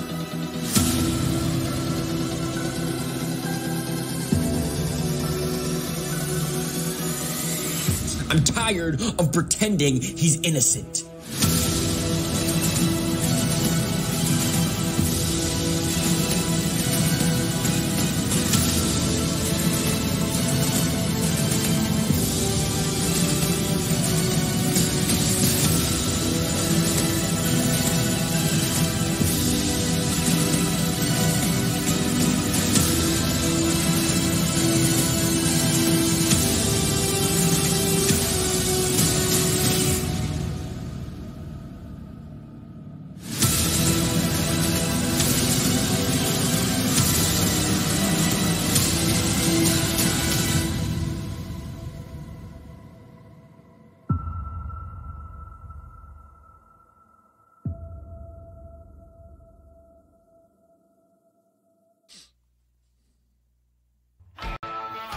A 6-pack of beer is just a 6-pack of beer. But a 6-pack of coriander? Now that's something to celebrate. Carefully crafted with one main ingredient, one signature flavor, coriander transcends hops and malted barley. And with our new easy-to-open bottles, you'll be able to slug down a sixer faster than you could ever want to. So grab a friend and raise a glass to craftsmanship, because a coriander shouldn't be enjoyed alone. It's the only beverage of true refreshment. Coriander beer. It takes two to tango.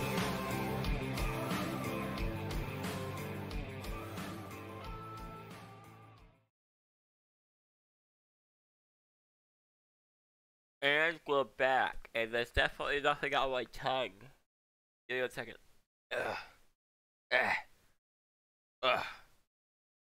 Barry, are you back to help me? I can't talk. Yep, There's like a thing on my tongue. I think it might be all yeah? coriander beer. Yeah. Hang on. Never underestimate the power We had a of bunch the of South Code. resubs and follows, by the way, in that time. I love it. Tanuki, Executive Shinigami, probably butchered that. That's your name now. Him the guy won resubbing as well for 10 months. Horking, that's all he said. It's we just won our playoff game. In case you're wondering. Oh, really? Yep. Heroic. Great work. So they're off to the way to semifinals for us. Guran, thank you so much for saying that. That is the sweetest thing in the world. I hope you have a coriander beer one day. Definitely a real thing. Definitely didn't just make it up and make fake commercials. We didn't do that. Yeah. You see how well made those were? Yeah, it was super well made. Like a real company or something, you know what I mean? Or something like that. Something like that. Oh, did Italy win? Yeah, they won. They won both? Yep. Gotcha. Italy versus Ha. That's gonna be a banger. It is gonna be a banger. I don't mean to give my own opinions, but like that should be on stream. Sorry, I think I'll make something sure got it's my not, throat just 'cause there. you said that. Okay, I'd appreciate that actually.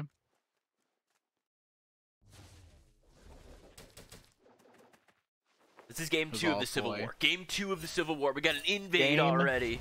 Ooh. And Yeah, it's kind of like what we're saying. Gonna get spotted out early. This is what Project loves to do. They love to get these early vision on like the red or blue of the enemy side. We might see Hollow get one down, just for gonna get that one down on the Raptors. So He's both got 20 teams. seconds to run to blue to fake him out. Yeah.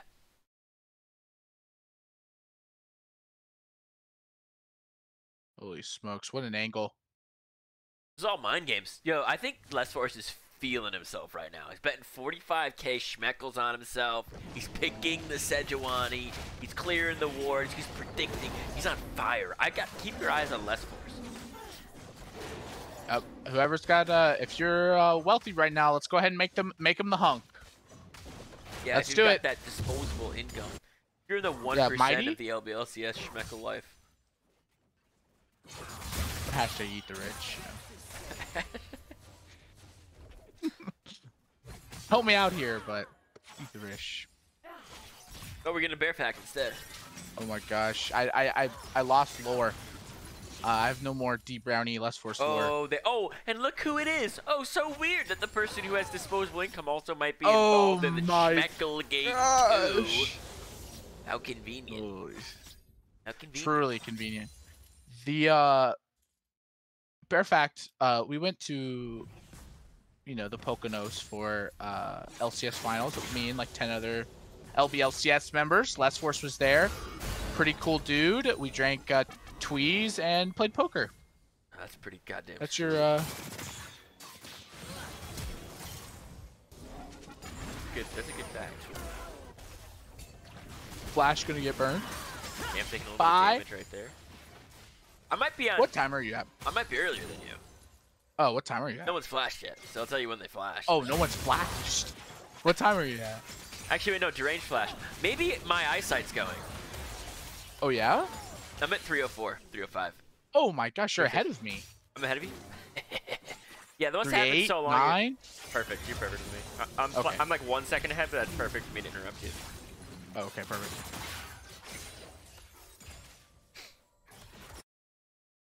Everything is behind in CS, that's normal. Evan, when you rewatch this, I'm sorry that I'm this brutal to you, but you know, it's gotta be what it is. it depends though. Like if he loses, like is he gonna rewatch it? Yeah. So like, will he there? But if he wins, he won't care. No, he's a You know what I masochist. mean? He'll rewatch if he loses. That is so Here comes Celeste right now. Camp's in a lot of trouble. They're just going to look for the one. He's holding it. The flash does get burned. There comes the Q coming out, and the Aftershocks actually get the first blood. Youngster Joey made a move up into the top lane, but not going to find anything else. So just the trades real quick. Bot lane, a Camp burned Ignite and Flash, and Paulo actually used Ghost up there, escaping that gank, which is really good. It kind of sets Joey on this weird pace. Because he had to back, and Sejuani just decides, you know, I'm going to go do my Krugs, I'm going to do my red, and then I'll probably back. Yeah, they're able to set some up. The Hunk doing a good job making sure they actually pick up a kill down here. Really good at just holding the Q, waiting for the Camp to burn the flash. They had to just to see if they could get out, but there's no heal on Turtle. It's got the cleanse this time because there's so much CC to deal with from that Renata. From the Hwei, from the Sejuani.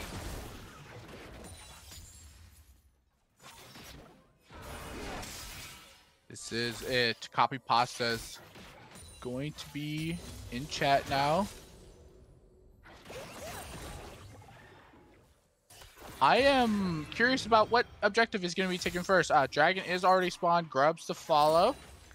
It's a great Dragon for a game of stacking. It's just good, right? Smolder, Vigar are going to be stacking, trying to do more damage as the game goes on. Same with Hwei.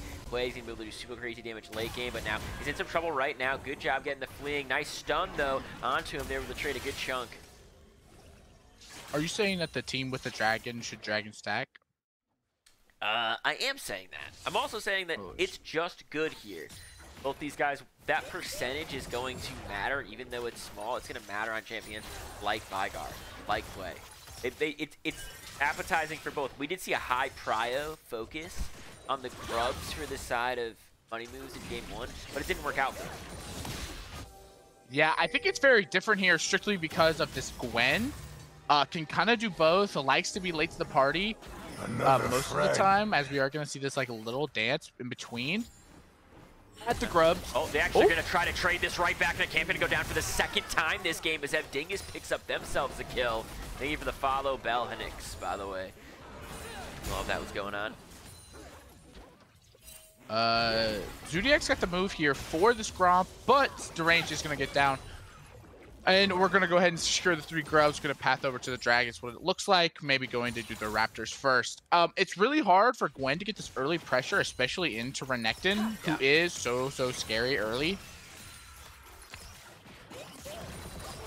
They do get the Void Grubs this time for the side of Project Volatility as the Civil War continues between these two Team Volatility teams. Range trying to find that damage onto Hollow, but just pestering. Yeah, I feel like Hollow's playing this lane really well. Kind of pretty even in CS. Hollow goes for... I told someone, I don't remember who, I think it was Less Force on a cast. I said that I was going to learn all the Hwei abilities to be able to call them out before next Hwei game. Go ahead, bud. And There's no way you did it, right? Did you? No, I know some of them. Okay. But,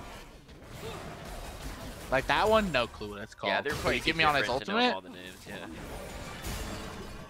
Oh, are we gonna see this? Which one of those did you know? Flasha? Which one of those did you know? Oh, it was a lot of damage. Flash forward. That should be it. One auto attack and Zodiac picks up the kill. Really good single solo kill with the Spiraling Despair from there you go. Hwei from Zodiac. Oh, Wade's gonna get under deep rounding. Keeping knows deep rounding, no teleport. Gonna miss that whole wave under tower. Setting him even further behind is really big here. He's already up in CS. He gets the kill. A lot of pressure now for Vigar to get back into the game. Need to put him in a place where he can farm safely, or need to get his wave into a place where he can farm safely, because the tempo that's being created with this Sejuani and with that solo kill is massive right now. Turtle still not level 6. Is the perfect time to go in. He does have the cleanse. He does have the flash. There's the ultimate. He's going to have to pop both of them right there to stay alive. And a lot of damage still coming out. Youngster Joey making his move here. His top lane also getting into a little bit of a kerfuffle. Another really good word. Another one of those I can't use it too many times in the cast, right? Yeah, I picked this moment to use it.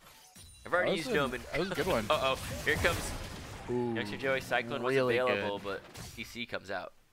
really good Renata grab to avoid that. I think he actually pushed him into his clone and it stunned him. Yep. They're on Dragon right now. They actually might get all of these early game objectives for the side of Project. Paolo taking so much damage. The ultimate being dropped by Derange. Can he slow him enough under tower? Oh my god, one more. He might be able to do it. Auto attack was so close. And Cyclone being dropped. Here comes the ultimate from Renata. Glass is not going to find anybody with the ultimate being dropped on the Zodiac. They can't finish off the time. He stays alive for a little bit longer as the W from Renata was enough. And now Brownie trying to run away, but he's going to get CC'd. And Dingus in the back line going to have to drop the bomb for help. He stays alive for a little bit longer. Can he avoid the feathers getting called back? And he does. There's no summoners left because of the bot lane gank from earlier. They're going to be able to pick that one up. Zodiac goes to 3-0. A camp going to get chased out. And this is all money moves. Let's Force is facilitating these fights so perfectly. He said, give me the Sejuani. We saw it live on the draft, and he is performing fantastically. Hui moving up to these 3-0. Smolder already ahead. You know, the super scaling champ is playing super well in early game. It's going to be a problem. He's going to deal so much damage once he gets this Elder buff, and it is going to go crazy. Mom is going to take over. Yeah, and we did see some leads for money moves early in last game, right? We saw the 1.5k. We saw for a couple moments 2k early on. They're a little bit above that. They could push for maybe a 3k gold lead pretty soon. They were like 2.5 pretty early in the game. We saw these gold leads coming around like 15, 16 minutes. This is 10 minutes in. I love it. Just also to note, Ferox not helping his laundering case with the money moves out here printing money. Yeah, it kind of seems like that into the evidence. Really into it. Yeah, Someone enter that into Exhibit the A. evidence. Exhibit A right here. Clip that comment. Your Honor, I present Exhibit A. Renata is up here. Does not have the hostile takeover. Gonna be really hard to walk into this. T Brownie kind of walking over. Dingus is here. We're gonna see this big old fight. Zodiac's here too. A lot of ultimates gonna get dropped right now with all of the damage is coming out. So much did it hit. Play just did so much damage. Everybody is going down. That's one kill. They're gonna pick up a second. They're gonna pick up a third. But at the same time, all 6 grubs still going to the side of Project. That is insane. That's a really big chunk out from Deep Brownie. It's just a quick reminder. Hey, I'm still Vagar. Hey, we got 6 scrubs. We're still in this game. Yeah, still in this game, but this Hui is massive. He's got a 500 bounty on his head right now as they're looking to push in even further. I think it's doing a good job dodging out some stuff right there, but does take a tower shot. This is going insane. This is absolutely going crazy. We're gonna see this epic pressure. We'll do a stack check on the Smolder. I'll do it for you. We're at 84 in 11 minutes, so a pretty good pace. That is a pretty good pace, 84 in 11 minutes. Everybody else chilling out. I think you're trying to weather the storm right now. Yes, a Renekton is a little bit ahead. Just look at the gold spread is up about 1k on this Gwen, but everywhere else there is a lead for money move. Yeah, once you get to this Renekton, so the key thing about Renekton, they might be looking for him right here. Not gonna find it. So a couple of things to note. Renekton obviously super strong in these mid-game fights. So around 20 to 22 minutes, you're gonna see this Renekton come online, be as strong as he's gonna be. And then we'll see him go into like this frontline carry. But for like the side of the snowballing, if Renekton gets ahead and gets to win some of these fights for them around these dragons, maybe they can catch 1 or 2. It still could look good for the side of Project. Yeah, I don't know necessarily what's going on in the mental of the teams, but I'd love to, right? These guys are from the same organization. They all know each other super well. Zodiac, when he does get ahead, he plays a little bravado, but good covering from Less Force right there to stop the range. Has gonna have to flash away on that Zodiac. Beamer Stick's also in the vicinity. Maybe gonna drop the ultimate. Yes, they do. Renekton gonna be CC'd for a little bit longer, and everything getting stacked on top of him. He's able to live so long, but he does go down in the end. Here comes the Feather Storm, gonna get dropped and going all the way onto Less Force. Looks like it's gonna be a 1-for-1 trade as the Ignite helps tick him down.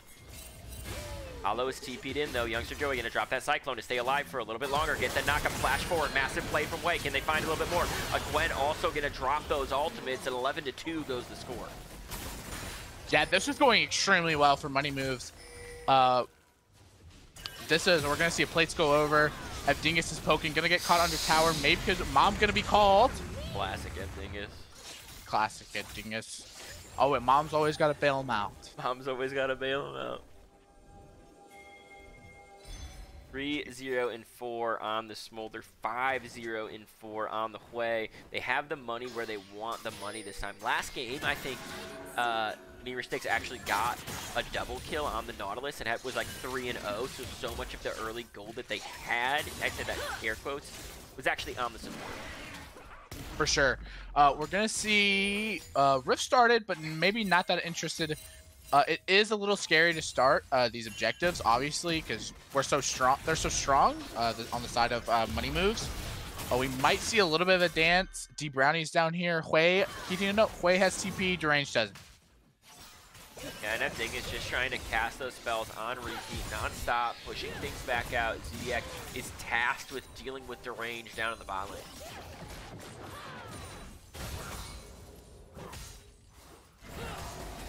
Again, I don't see how... Go ahead. Deranged just really good in the CS start. We saw him at 10.4 at the end of last game. For being in CS, he's up about 24 on his opponent this game right now. So just doing a good job CSing and dominating the lane state. Yeah, I just like... I was going to say, I think having this way, you know, because we saw like last game where Talia had this really hard time laning against, or side laning against the Irelia. Just because he had so many dashes, that is not the problem this game. Hui has way more wave clear. Yeah.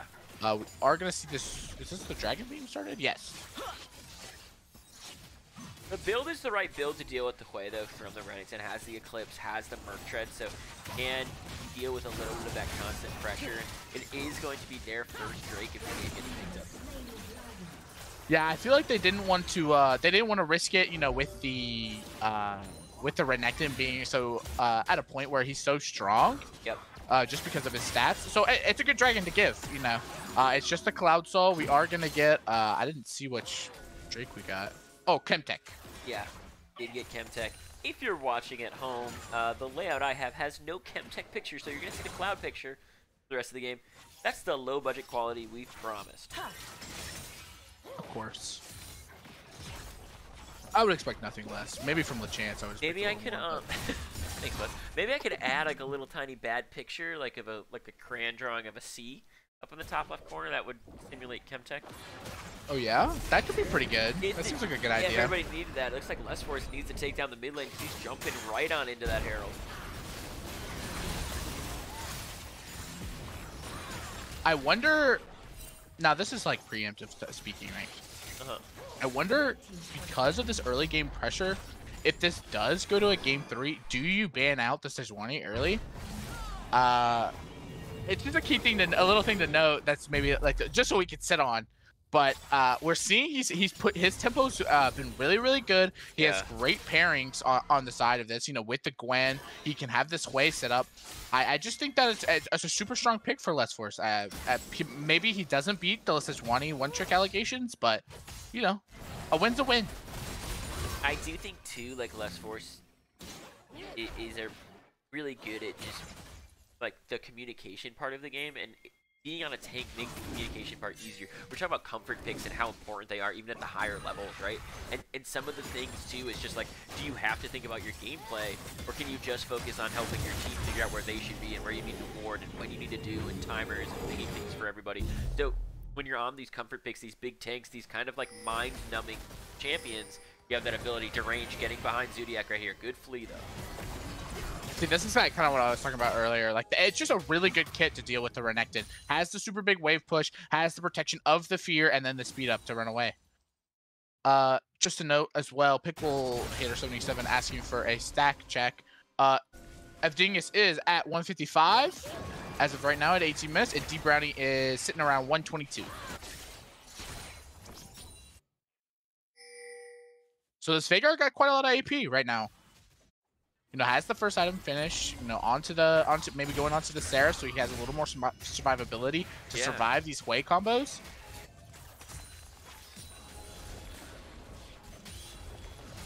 I think it's going to pressure on Turtle right here, just push him off this wave.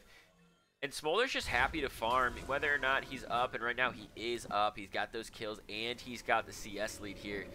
So happy to just farm and wait until he gets those stacks, until he can start popping people. And the later this game goes, right, we talked about how these teams have drafted for this, but I think Ev, Dingus, and Zodiac are happier if it gets to mid-game right here, and they don't lose this pressure they have. Be careful of this dive. There is 3 people here. Zodiac's gonna poke. Stunned out. Renata's here. Let's Force is here.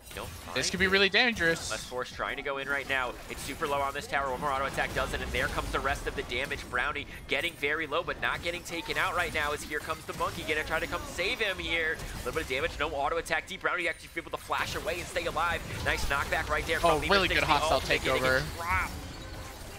Everybody's safe for now. Ev Dingus now trying to run and actually do a good amount of damage. Here comes Flash over the wall. Here comes the Cyclone. A lot of damage. A 3-man knockup right there is the ultimate from Turtle going in as well. My there gosh, comes I killed him? blowing people up into the back line as Deranged is now in the back line himself. Can he find anybody? Will he just find death? He finds death around the corner. Hollow TP, for another one. It looks like Hollow is going to get here in time. Going to look for it, but a nice flash away. It's not enough, and Brownie will get killed in the end. It's going to be a full-bodied ace if they can find a camp, and I think they might be able to, but the blast cone could save him as Hwei finds a little bit more damage. There's the knockback. The camp's out. Yeah, that's a really big start. They get the free back right now because of the almost ace. They're gonna get the free back, drag up in 30 seconds. The Baron already up, maybe get a vision around there. This is a really good position. 5-0 Hwei, 3-1, 2-1, 4-0. These are 1-0. These are insane stat lines on the side of money moves.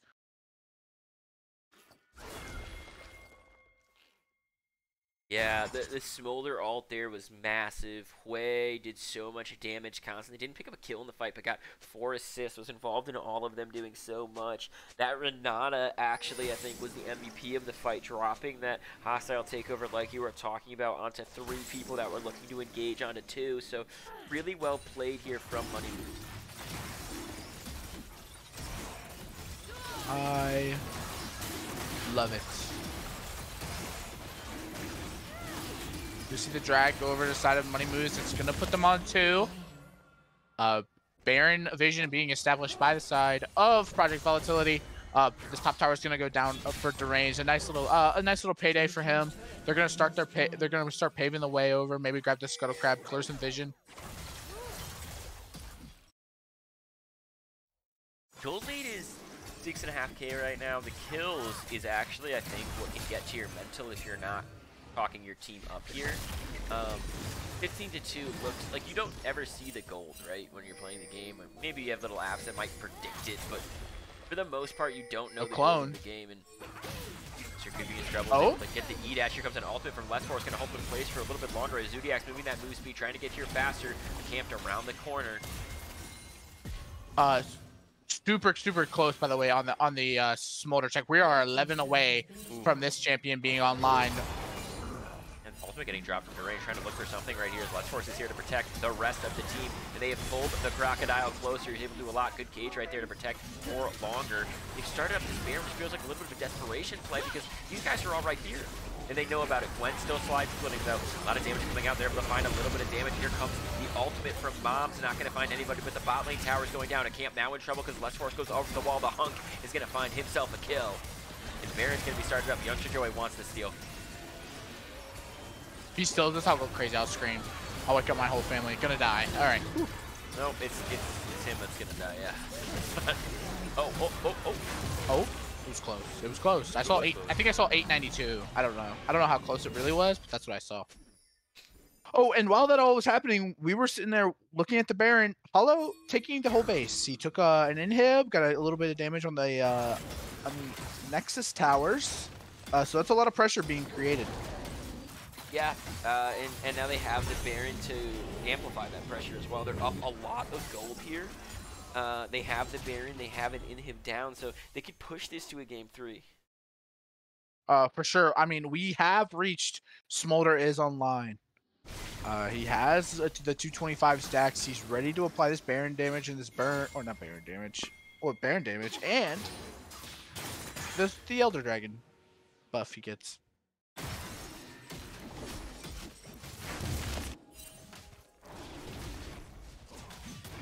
Yeah, Yeah, what's crazy to me is this is only 23 minutes of review. This is an early Oh my period. gosh. This has been a dominant performance for Money Moon. Absolutely. I mean, I've never seen someone just roll up the sleeves and go Lockby Sejuani. That was probably decided. He said he took 5. He might have went on a nice walk. He might have went, you know, caught his breath. Hollow looked like he's being caught out here. Yeah, a lot of damage coming out onto him. 2 big beefy boys slicing him, but he's able to get over the wall right there. Yeah, I didn't even think about the Gwen scaling. He is close, you know. He once he gets that decap, he is going to be pumping damage. Yeah, and he's getting closer and closer as the Nashor is finished. As that Omni-Vamp finished too. Yeah, this is just a super scary position for the side of Project. Really hard to do anything, hard to get onto this Smolder, which is like their key piece, as we are going to see Durage take this heavy trade. Yeah, he does a lot to Hollow and is able to move out of the way, but the true damage from that Q on that Gwen is massive. Pushing in, looking for more right here. You have to respect the space, and it's so hard to clear the waves when you have to be so far away. Yeah, and the key thing to note here is that this is the time that Renekton's like super strong on around this 2-item spike. So you want him to be at this maybe at this mid tower, but it's so hard because Gwen is just putting the pressure, can't move from the top turret, has to clear wave. We are just gonna see a 5-man back, maybe head over to this dragon around in 45 seconds, put them on soul point. I think so. You just keep them locked in the base. You make sure that they can't do anything. You suppress their ability to farm, right? You stop that Vigar from farming because he was trying to power farm, get back into the game. You stop that a little bit. Smolder's huge right now. Just take your dragons and play for the next one, right?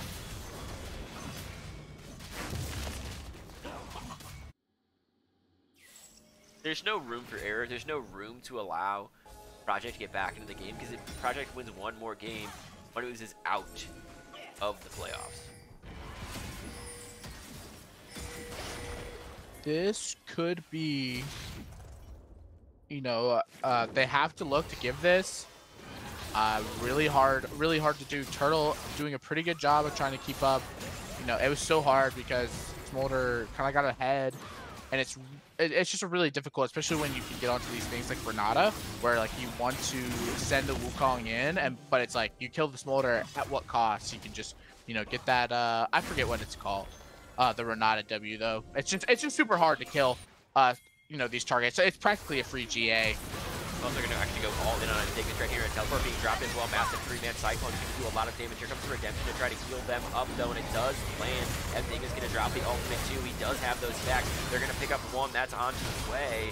Looks like the range is going to be the next one to go down. And they're looking for Brownie. They get the W onto it, but they're not going to put this on this time. Yes, they do. Another one from Renata saving their lives as 20-2 goes the score. And it looks like game 2 is going the way of Money Moves. I feel like, you know, this is just going to be the game, obviously, but this was one of those moments where you see that this comfort, like we were talking about, Hollow super comfortable on the Gwen, less force pulling out. What he hates that it's a signature champ, but it is. I mean, he's super good at holding his pace on this Sejuani. Zodiac obviously fantastic on Hui. It's just super. It was super comfort, and the comp worked phenomenally. Yeah, they knew what they were doing in draft. They drafted for it, and of course, Ev Dingus does the most damage in the game this time. And Blue Otter League, welcome. Thank you for the raid. 30 people too. Yeah, check out the damage in this one. A quick one. The Smolder absolutely dominating. We're at 1-1 in the series as we're about to load into game. Another friend. Erection Eraser, 1927. Oh. In their defense, they're very old. In their defense, they are very old. I just want you to know that. I want you to know how confused I was with what you just said. They followed. I didn't finish that up. Right? That person you just said, followed. I was literally sitting here, you were talking, and just went erection. Like, oh, okay. What path are we going down this time, Bugbear? Whatever path we need to. A low-budget path. I would follow you into the deepest, darkest parts of Burger King. Ooh. kind of almost too humbled by That's that. Thank you so that's much. dude, that's a pretty scary place. Yeah. I don't know what the Burger Kings are An like around unlit where area you of live. a fast food chain restaurant. I don't know if I'm going into that unlit corner, you know? Yeah, I appreciate know. that you would It's follow pretty me there scary. if I decided Yeah, that I was that that's true. crazy. If it was like 3 a.m., we're kind of, had a couple corianders, and we're just like, you were just like, yeah, let's go to Burger King. Gotta get yourself a coriander. I would follow. I would go. Thanks, man. They are switching sides today, by the way. Oh my gosh. Finally, here in Game 3, they're switching sides. Making you do more work. I know. Now I gotta drag stuff and think about things. Drag stuff. That's actually the only two things I have to do. Yeah, just drag stuff. Not really thinking. Oh my god, chat. I need my money. It's Schmeckles. Burger King is wild. Laughing my ass off. Dude's right, by the way. That dude is right. Alright, I'll do the payout right now as we are getting ready to jump into this next one. I love it. I didn't win once again. So I get my game 3 and I lost Schmeckles, but Have you been wrong both times? yes, absolutely. I'm really proud of you. I feel like I've recursed you. What's scarier, going to Burger King or eating at Arby's? I would say it depends where you live. Where you lives? Where you lives. Yeah, Like I would in say it like depends where where you live. like, yeah, like you see a Burger King out in the middle of the forest when you're a bear. You don't really want to go to Burger King. Yeah, if you see in the middle of the woods, by the way, if you see any fast food restaurants just slap down in the middle of the woods, don't go there. That's my like my Hansel and Gretel. This cast. Like the Hansel and Gretel story. That's McDonald's is my like candy house. Okay, yeah. If you see one in the middle of the woods, though, don't go in. But like, what if they tell me free Big Macs? Like, what am I supposed to do? Oh, that's tough. Maybe. And they got a 6-pack of coriander. Peek your head in through the window. Just see if it's true. What's the score? I've just arrived. The series score is 1-1. Next game takes it all, and all 3 games we've seen. Youngster Joe Aeon Wukong is going to pick it up again. I want you to realize that Les Force just got paid. Absolutely paid. That at the Schmeckle betting, I didn't even realize went over to the side of Project. There was actually 162k Schmeckles distributed. Oh my god, he lost to 20. Bugleberry Finn. Oh my gosh, we're getting Renata. Bugleberry Finn. Bugleberry Finn. Well, here's what I'll say. Smolder did get banned this time, but Hui's still up. What did we see last time? We saw the Gwen, we saw the Smolder, we saw the Hui, right? Yes. Yeah, salty runbacks is pickle. I think that might be right.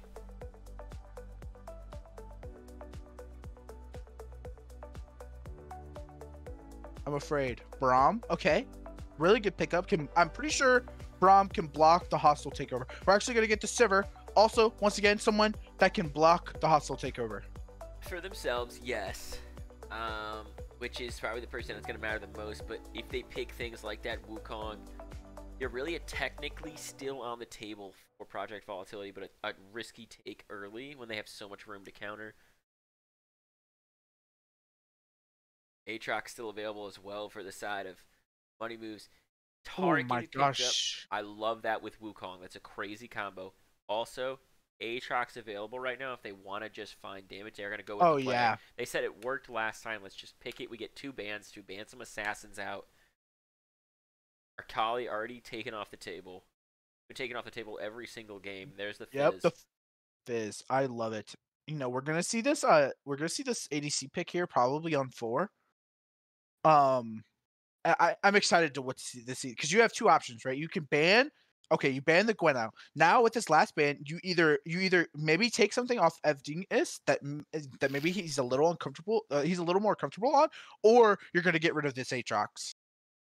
Yeah, Irelia, I think, has to go here. We knew it was coming. We saw what happened game 1. The dude was an absolute maniac. I would say even maybe deranged on it, and it's gonna be the Jax hover instead. I wonder if that's for the Camille matchup. Oh, maybe true. maybe They're we see a thinking about blind Camille. Yeah, they might be thinking about Camille right here, and they might be holding this pick here, but Aatrox's still on the table. I mean, this might be like, I think if you're the set of money moves, you go something like Saya, so that if it's the Camille, you have that little bit of appeal, or you can go something like, I don't even know. Okay, that is not what I expected. Tristana's great here. But I love that. I love that. Yeah, here's why it's great. Evdingus is great on it. Here's why it's terrible. Evdingus jumps in a lot. But he does have the Renata. He does have the Sejuani, and this game, just like game 1, just like game 2, is all about tempo. Again, both these teams know each other. No one is like strictly a hardcore late gamer. No one's strictly a hardcore early gamer. Like, these guys all want to play the whole game, and tempo matters for that. And if Sejuani can get them on the right path like game 2, or if Wukong can get them on the right path like game 1, that's what it's gonna do for me. And I am actually so scared.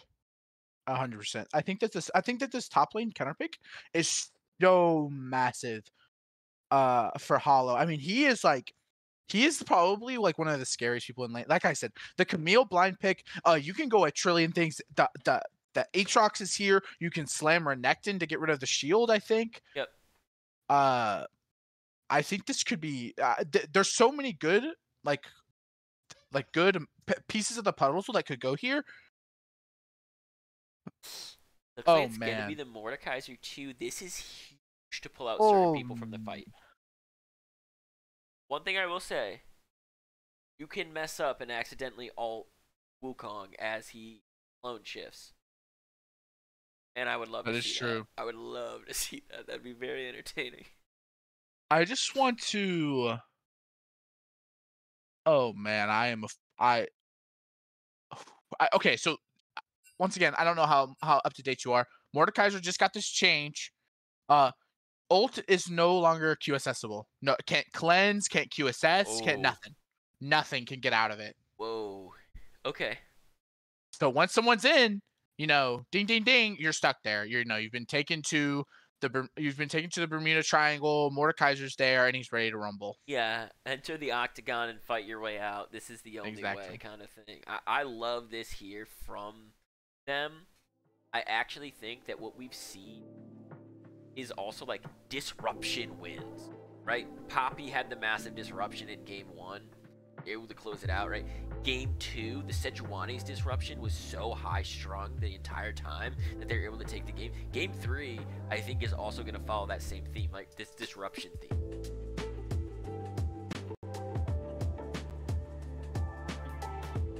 I'm afraid. I'm afraid for these players. 5 people don't get to win. 5 people do. This is a big organization. They have great camaraderie. They have great, they have really big friendships here. This is one of those things that you can't bring up at Thanksgiving. Game 3, baby. I look at this draft and I'm thinking, what we know, what we've seen being played, these guys all have pieces of the teams that won. Sejuani, Renata, Hui, those are pieces of the teams that won. Wukong, Sivir, Victor are pieces of the teams that won. So they're like, okay, we found what works, and now this is the true test. This really is a rubber match of rubber matches. I'm actually I'm young, 12 and a half. I feel like this could be this could go down in the LBLCS history books as this detrimental war between one of the biggest organizations that the LBLCS have seen, and we're gonna get taken to a game 3. We're part of history, by the way, friend. This will be the most viewed YouTube video. I'm seeing it right now. I really hope, and I mean this both as his friend and as his greatest enemy, I hope Evdingus gets struck down a lot in this game. I would really like to cast that moment. That, to my knowledge, this is past at the Dingus bedtime. Oh, for sure. Dingus is running on fumes right now. I know. He's gotta, you know, lock in a little bit. You want the music to be turned up? All right, gonna jam the music up. Here we go. Rank it to 11. Speaking of bedtimes, I just, you know, you gotta take into account the fact that it is a late night and that these old people are playing this game. That's a good point. Can we get a stat check, chance? Can you see who has more West Coast players? I think they're all East Coast. Oh, never mind. No advantages anywhere. Never mind. No advantages Throw that anywhere. out the window. Hollow's West Coast. Ooh, okay. I'm gonna put all my schmeckles on the one West Coast player. Medium advantage. Play the time zone, and folks. He's the youngest. And he's the youngest. And he's feeling nimble. And he's like nimble. Well, now it's holy smokes, dude. He's got those quick hands. I'm really depressed, Lachance. I tell you why. Please. A guy named Bobby Hot Hands got knocked out of the LBLCS tonight, so I don't get to cast that name now. Yeah. Wait, in what team? Canadian beer drinkers. Oh, fuck. Oh. That's probably the best name this is a tragedy. maybe ever had. Bobby Hot Hands? Bobby Hot Hands doesn't get all right, better. next season, we're casting teams based on most fun names to say. That's just sort of. You're gonna start name changes you didn't want. I think. No. Here's the thing though. They gotta be fun to say. Can't be some crazy. Season 3 of the LBLCS was when like team captains got kind of wise that we would say their team names on stream. So we had people coming up with like the longest bullshit ever. Yeah. Like Sensei Randall's Intermediate Karate Squadron. No, that one's great. That was there from season 1. Yeah, that was there from season 1, and it's got Igabajif is a great name to say though. Him, that one's got good like stickamithia. It's got good rhythm to it. And it tells a story. Yeah, another word you can't say more than once in a cast, or everyone thinks you're a creep. Like, yeah, it's true. We were talking about words you can't just keep saying in cast, because I kept saying things like nomenclature, similitude. Words past a certain syllable, if you say it more than once, people think you have something to prove. Yeah, they're like, hey man, they're like, dude, what a douchebag. You took the SATs. Well, like, what the fuck's going on here? Is that a sticky note? Yeah, we're talking about like, okay, we know you have a liberal arts degree. Like, we get right. It. Like, you don't have to keep doing what are your long words? What are some other good ones? I don't even know what I was using the word kerfuffle. I had to use it only once. Kerfuffle's not a long word. No, but it's bizarre. If you said you can't be like, that would be you kind of trying to be like a little. Now, if you keep little saying fancy. you're getting in kerfuffles, people are gonna be like, nah, you can't say that. It is a little weird. It's a little silly. I used the word camaraderie, I believe is what it is. I think camaraderie you get away with. I think so maybe there's a scale based on how many syllables the word is and how often you're allowed to use it in a cast. Yeah, I feel like the type of people that use the word like nomenclature multiple times are the people that like when you ask their favorite movie, they're like, "Oh, I love this French film filmed by Louis Dubois III." I loved the moment where you paused because you were reaching deep into your mind between what was French enough, but also to produce. It also made sense. Yeah, absolutely. Yeah, I think it's partially syllable and then partially, Vega fucking flexing that. Yeah, no, you're right. Nomenclature isn't that big of a word, but if you say it more than twice. This is the thing. If you say nomenclature in like back-to-back sentences, you're gonna get a cocked eyebrow. Someone's gonna be like, I don't even think that you're gonna be standing. I think somebody's gonna take you down. If do you think someone's gonna push you to the ground because you use nomenclature? What kind of bars are you hanging out in that they're? Well, hang on. If you say it, and the second time you say it is not to be like, wow, it's weird that I just said that. Then yeah, you're gonna get taken down. If the second time you're like that was kind of weird to me, sorry guys, you're fine. All right, let's look up. I've just looked. I looked up really long words in English. Oh, go ahead, Mr. Dyslexic. Read one. Yeah, I'm just looking. This sheet's my nightmare. Pneumo ultra microscopic silicovo. It's a lot of medical bullshit. Strengths is on this, which I don't understand. Do you guys know the longest word in the dictionary? It's not anti-disestablishmentarianism. Is it verisimilitude? Is it pneumonocloture ultra microscopic coloph? No. Okay. Nope. Why did you? It's Wait, hang on. I gave up. Okay. All right. I just checked. Go ahead. No, you're good. Go ahead. What is it? Is it it's smiles because there's a mile in between the S's. Go fuck yourself, dude. Go fuck yourself and your positivity. You might be smarter than everyone here. Jesus Christ. Vega, what's your long word?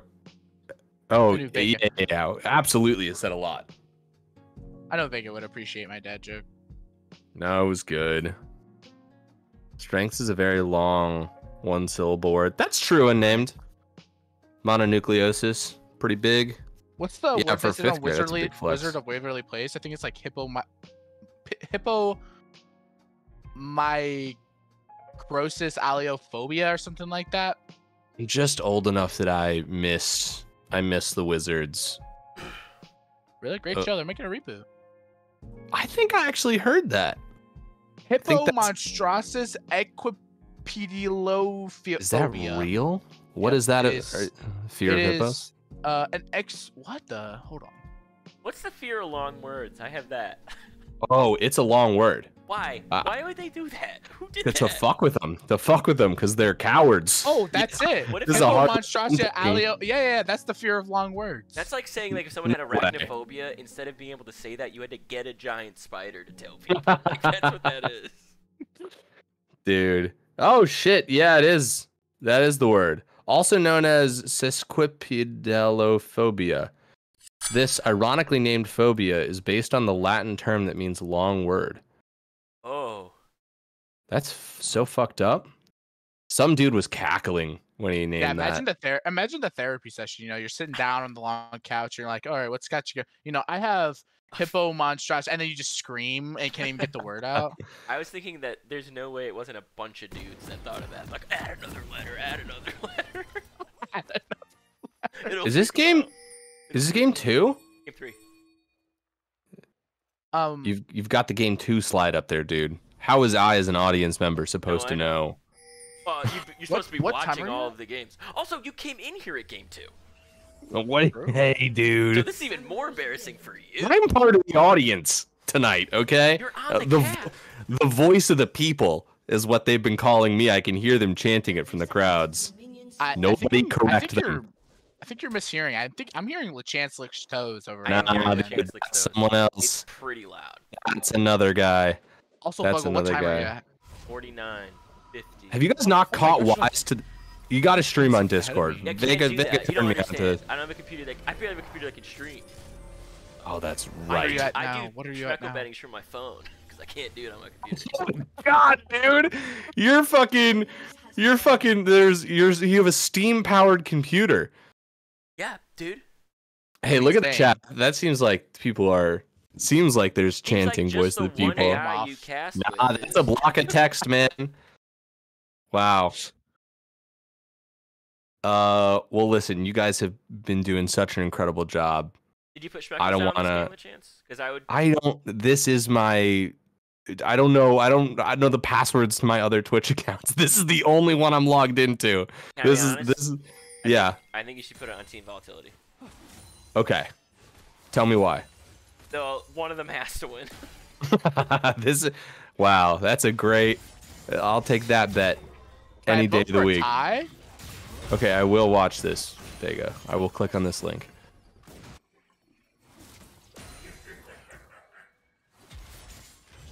Also, I have no idea. That's a good one. That's fucking good. All right, I'll get out of your way, boys. That's a good Discord sound, Vega. I'm just gonna say this last thing. It is fun when you're not responsible for the cast because I feel like just a kid who's like goofing off in class. Like I got out of my class a little bit early. I've walked over to somebody else's class and I'm just causing trouble. You're not allowed to do that. I know, man. We'll just do a phrase. What? I'm a teacher. Get out of here. No, Mr. Buggle. Don't send me to. Okay, all right, goodbye. Better duck. This is a serious game despite our very Yeah. silly behavior. A And lot at of the same trading time, happened it's not a serious game. for sure. But once again, I still don't know what time you're at. I have no idea where you are compared. You were 257, 10. 258, 259. Okay, I'm ahead of you. Less Force Keep right counting. now is actually going in onto range. Range should be able to walk out here. Does get a little CC on them. Actually, he's going to get pulled back as well. Does grab and get out though. Big is getting flashed on right there. Getting exhausted. Has to burn his own flash of his own as Youngster Joey taking a little bit of damage. A bomb getting dropped onto him. Might look to turn right here. Complacency breeds death.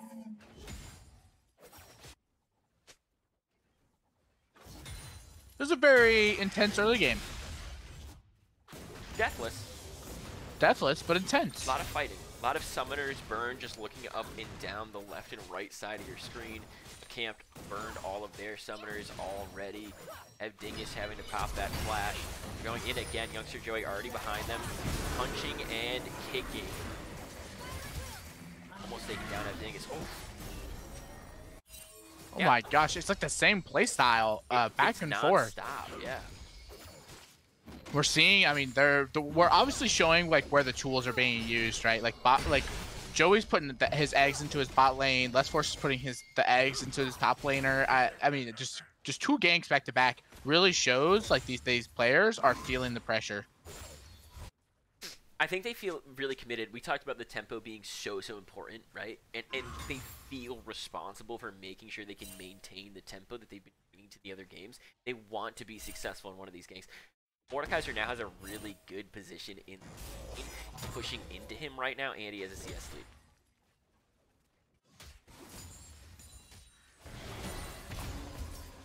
lead. Yes. Sorry. Just to note that the Tristana actually picked up this Cole. Just real quick. Big poke coming out. I think that this lane is very 50-50 in mid lane, so it's very volatile. Very volatile for who gets the first kills maybe over, who gets to snowball the lane. Yeah, and unlike every other lane, I actually think it's not who's the most pugnacious. There's more words you can't say more than once. But it's who's actually more passive in the mid lane. Just farm. Don't give up a lead. We saw this in game 1 with the Talia, with the Victor. Both of them deathless until like the 25th minute. So you just want to farm. You want to be big, and you want to rotate when your jungler is rotating to other side. I don't even know. I'm actually Googling actively what pugnacious means. I actually, you said Ready a word to fight, and I ready haven't. to quarrel. Oh, okay. Quarrel. Hollow, nice knockback right there, but does get taken down for the first blood. The Ignite was taking on him, so deranged, no Ignite, but does pick up the first blood goal.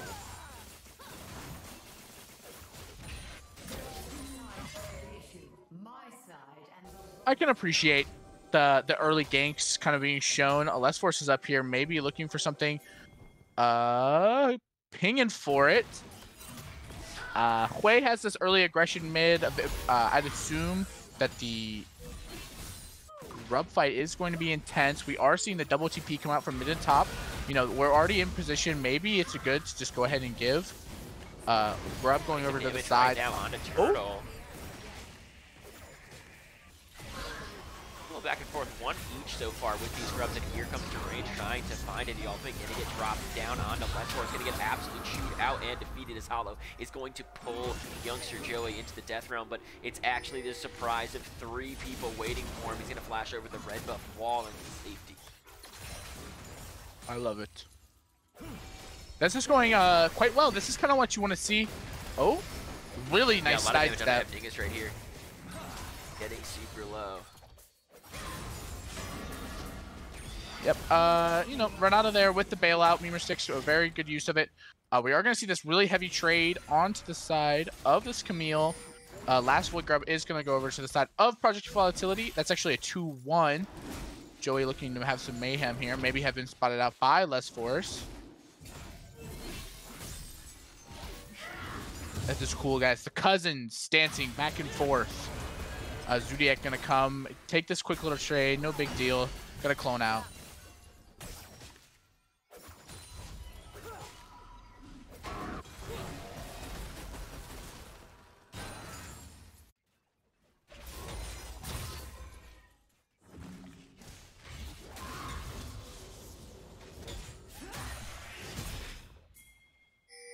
Are gonna see this little quick trade come out. Shield gonna be used range with this quick poke. He's actually doing a very good job of playing around, you know, this passive shield that he gets. Kind of really hard to get. It's gonna be really hard to kill him once, you know, it gets into those later stages. Hollow maybe not doing enough damage early. First dragon is gonna go over to the side of Team Volatility. Farm doing pretty well on the side of Hollow though. You know, we're up 23 farm to the Camille. Yeah, but Camille does have that first blood gold as well as these gold they got from earlier, so there's still just this forced to reckon with when you look at the gold split. They're up 3. The really great purchase from Hollow. You know, that 1100 spent early onto this Camille. Really good against this Camille Wukong Sivir. Not a lot of CC on the side of Project. We are going to see this lane gank come out from this Wukong. Yeah, and also be a little careful though, because everything does break loose and they're going all in. The ultimate from Tarek to keep them really all nice safe. flash. Oh, really nice. Too, but it's not going to connect. Really nice disengage. You know, just gonna call it early. At Dingus, really good flash, really good jump, rocket jump to get out. My cat just slobbered all over my face, so I will need 2 seconds. I told your cat to do that, so that's good.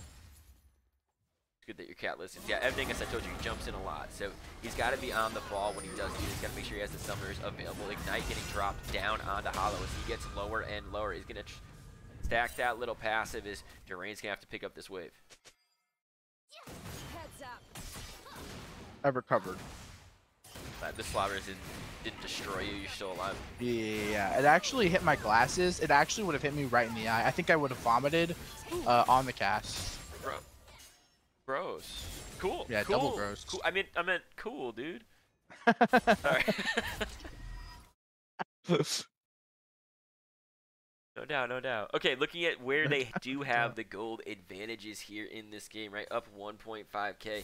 A lot of that is up here in the top lane and in the jungle itself. Wei actually has a gold lead onto this Victor, but very minimal. And down in the bot lane too, Sivir starting to suppress Ev Dingus with this guest lead.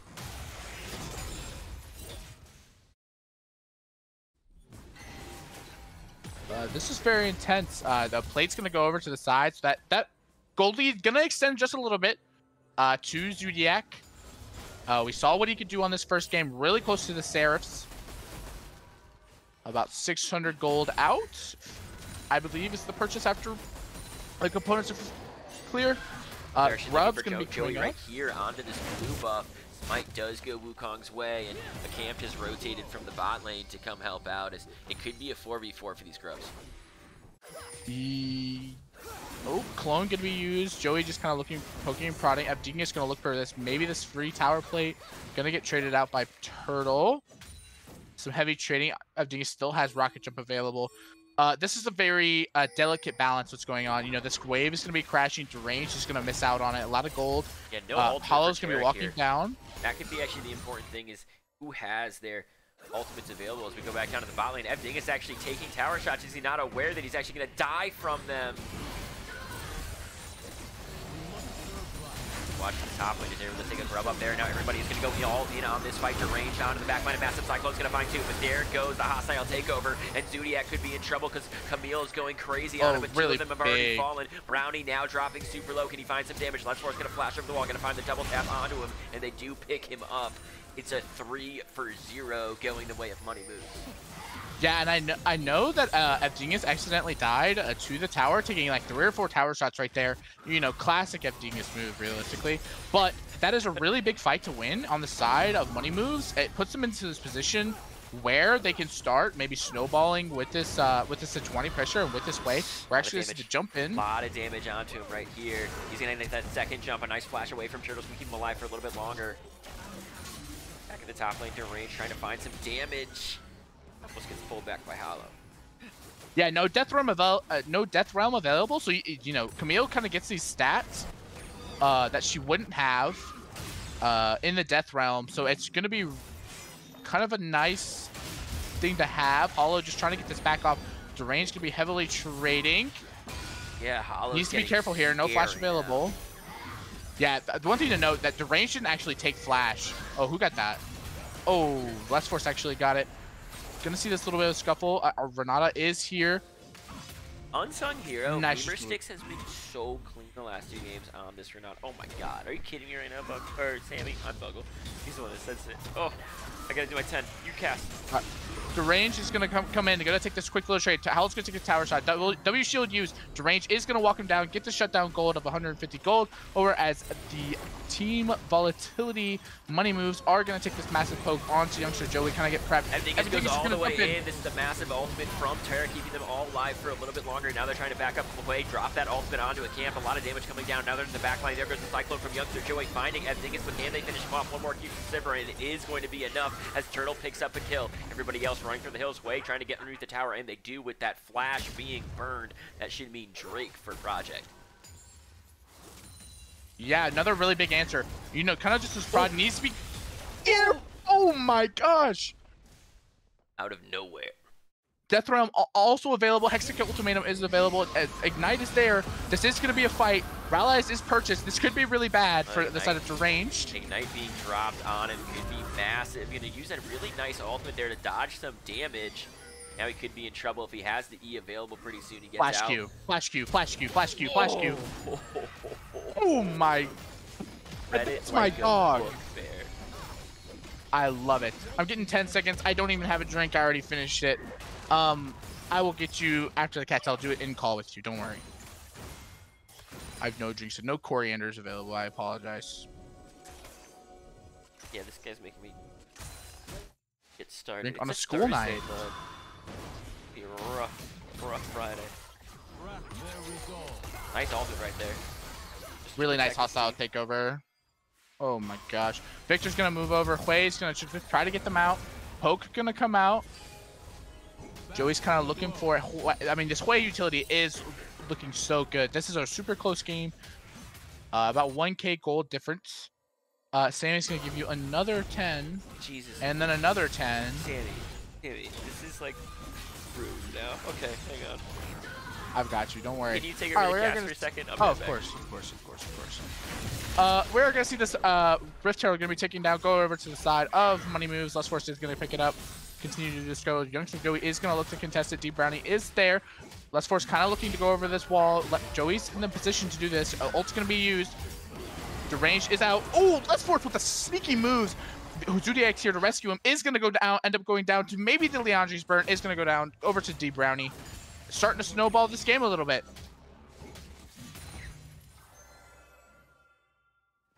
This is a big move in tempo. It's still, I feel like Money Moves is trying to make over like this, some of this tempo loss. Hollow is going to use this. Death Realm not available. Wukong is here. Armor going to be depleted. Needs to be careful, especially with this Camille second Q. Okay, I'm back. I have it. You also got another 10. I want you to know you have 30 seconds to redeem. Truth, Oh that my boy God. truth. Okay, hang on. You need to put a timer on it. This is on you. No, it's technically deep down what my subconscious wants. Here I go. Trade's gonna go out. He's gonna be doing his 10. Mirror Six is here to kind of defend Hollow from this dive. So Dwani also up here. They're gonna go ahead and switch. You know this. Oh, we are gonna see a pause. Are just gonna see this little. Apparently, someone DC'd from the Discord. We are gonna see Z134 with the Bear Factor deemed. Oh man, I don't really have that much.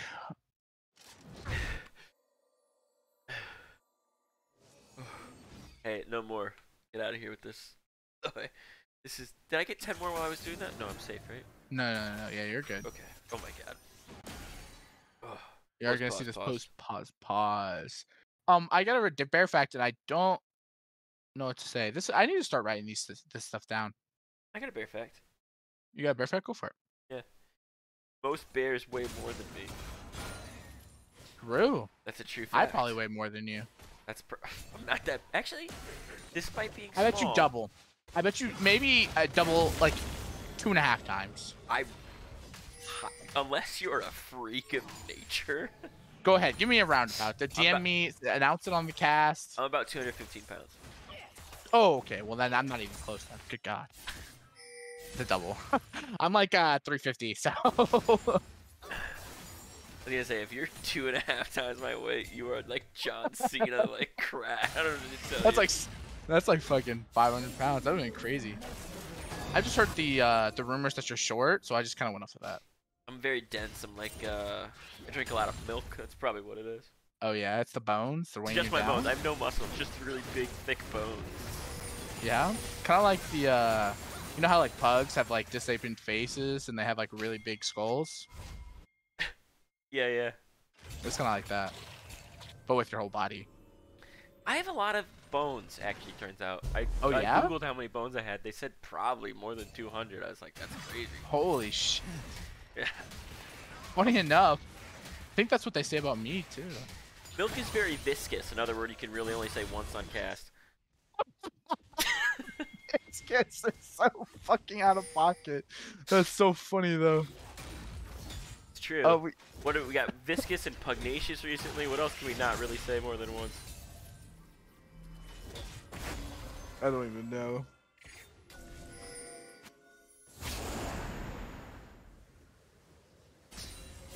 Actually, we had a bunch of milk teams recently. How are they doing? How are those milk teams doing? They're all out of playoffs. You know, soy milk didn't qualify, and then buttermilk got knocked out round 1. Well, they should have done the team volatility strat where you all play in the same league and then you knock each other out. That's what's happening right here. The way to do it. Ooh. Tower is going to go down, so that is the prio over the dragon. That's going to be started up, I think, on spawn. Hollow does have TP available, Flash Shoot, Death Round available. We are going to see this pick out going to Joey. We're going to see the Cyclone coming out. FDX is free hitting. Terracolt going to come down to TP, going to be coming in from the Mordekaiser. Deranged to the fly in. Sejuani is caught. Ult's going to be dropped down to the Camille. Zodiac's going to miss the Spiraling Despair. Acamped is looking for the stun, as we're going to see the smoke clear a little bit, and no one has died. This poke coming out from D Brownie. Zodiac with the poke. Oh my gosh, what an absolute flash. Hexac ultimatum. Trade's gonna go be coming back onto FDNS. Mordekaiser is passive activated. Shield is building up. Zodiac trying to poke. Oh my gosh, so many things happened.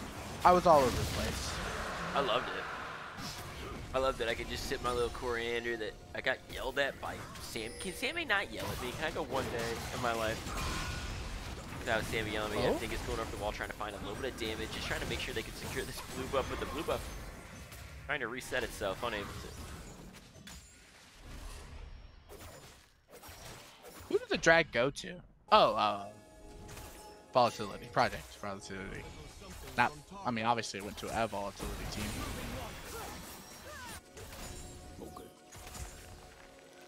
Just trading wards here with support, some supportal combat.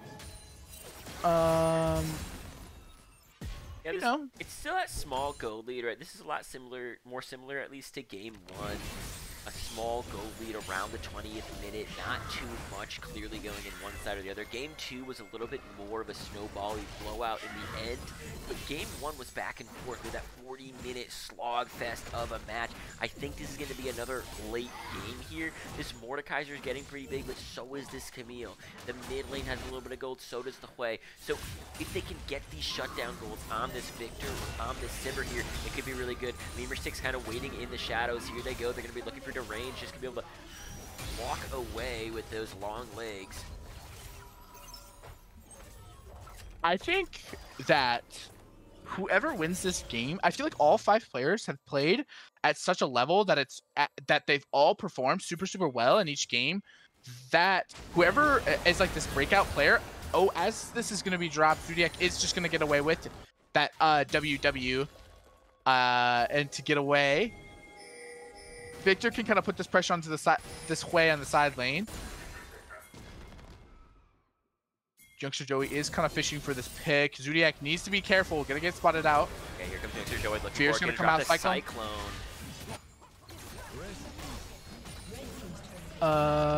That's the true skyline. You could. That's fine. Yeah. That seems like a. You ever heard the song "Long-Legged Larry"? Listen up if you haven't, and go. Turn off the LBLCS, go listen to that song, then come back and say, hey, I've listened to this song. we are going to see this big commit. That's just pings all over the Baron.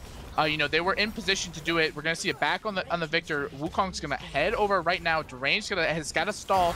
Zodiac TP available. This could go down very quickly. This is very sway. Hui TP going to be coming in. Tarek's going to be walking in, going to try to delay them as much as they can. Victor's going to be TPing, going to stop their back. Hollow's going to be here. He's got Death Run available. He's looking for Joey. Joey goes into the Death Run. Bear goes over to the side. Oh my gosh, Smiley Despair's going to come out. Hollow's starting to kill everybody. Oh my gosh. Stun going to go out, going to be traded, but the Baron was secured by Team Volatility. Money moves. Yeah, and that is a move in the right direction for these guys, trying to level up the money a little bit, but still down for about 3K here. This is big, though, because they put themselves in a position where they can't have Baron coming in on them. They have a great opportunity to stall out this game, maybe try to pick up this next dragon that's in a minute and a half because you're able to get some pressure, get some deep rewards. These are things that Baron does for you that you don't even have to think about. Turtle gonna try to just split up top though and knock down another tower before any kind of steam rolling from the side of Money Moves can get going. For certain, just a key thing to pick up. Night's Vow finished onto Less Force, who is the Sejuani, this big tanky jungler, kind of looking to peel. I don't know if they put it onto Hui or onto Dingus. Both have pretty good options.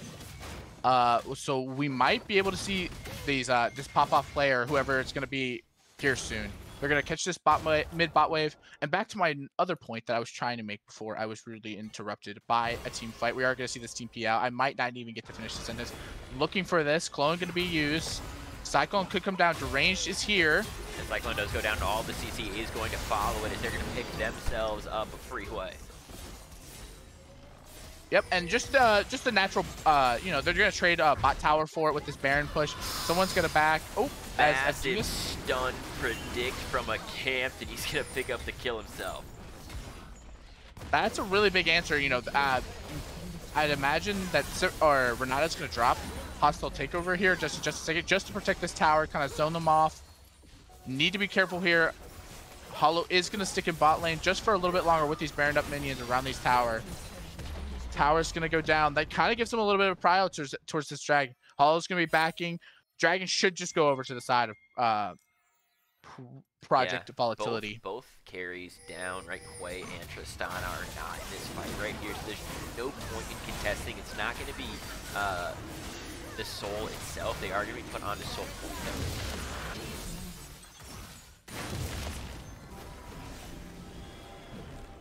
The game is getting closer, and as something as LeChance has always said, he's taught us many wisdom over the years. One of the most important things he's always said is always root on the team with more circles.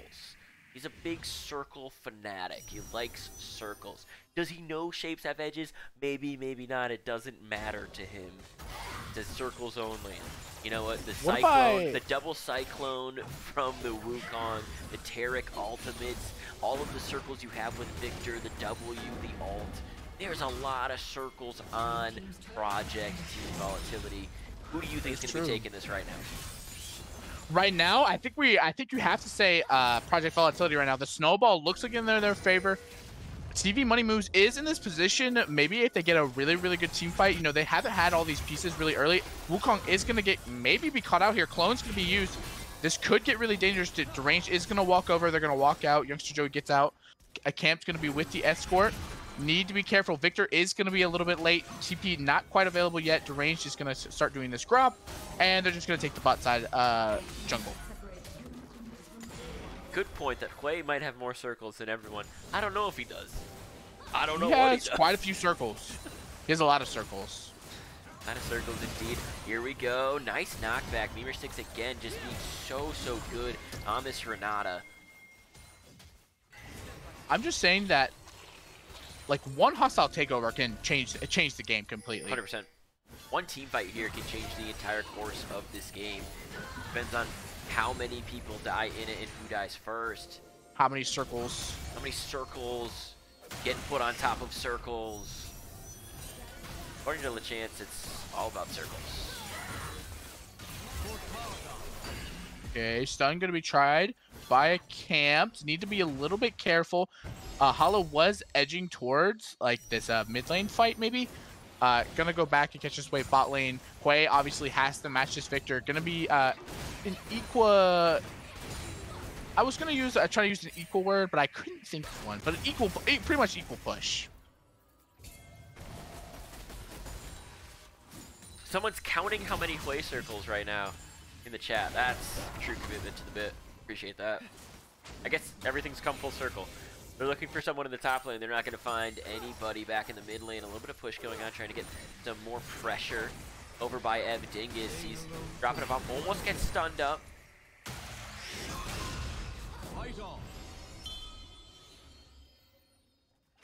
Yeah, you're kind of seeing this like turtle action. Be careful of the dive though. Nice. Really good fear coming up by the Okay, the flash forward with the Cyclone. He's going to try to flash away as well. Another Cyclone coming out and a lot of damage on his Zodiac. He will get taken out and killed. Can they trade anything? It looks like no. But Dingus saying maybe we can down here in the bot lane. He was looking for one. He's not going to find any of them. They do get the Taric ultimate though. Wukong takes the top tower while all of this is happening. And Dingus still trying to find a way to be aggressive. Yeah, Project in a very good spot to try and, you know, force these battles under these turrets. They're splitting. They're playing the map very well. Baron's going to be coming up. Just no outer turrets going to be available for the side of TV Money Moves. So it's going to be very hard to walk in here. They're looking to establish a vision quite early.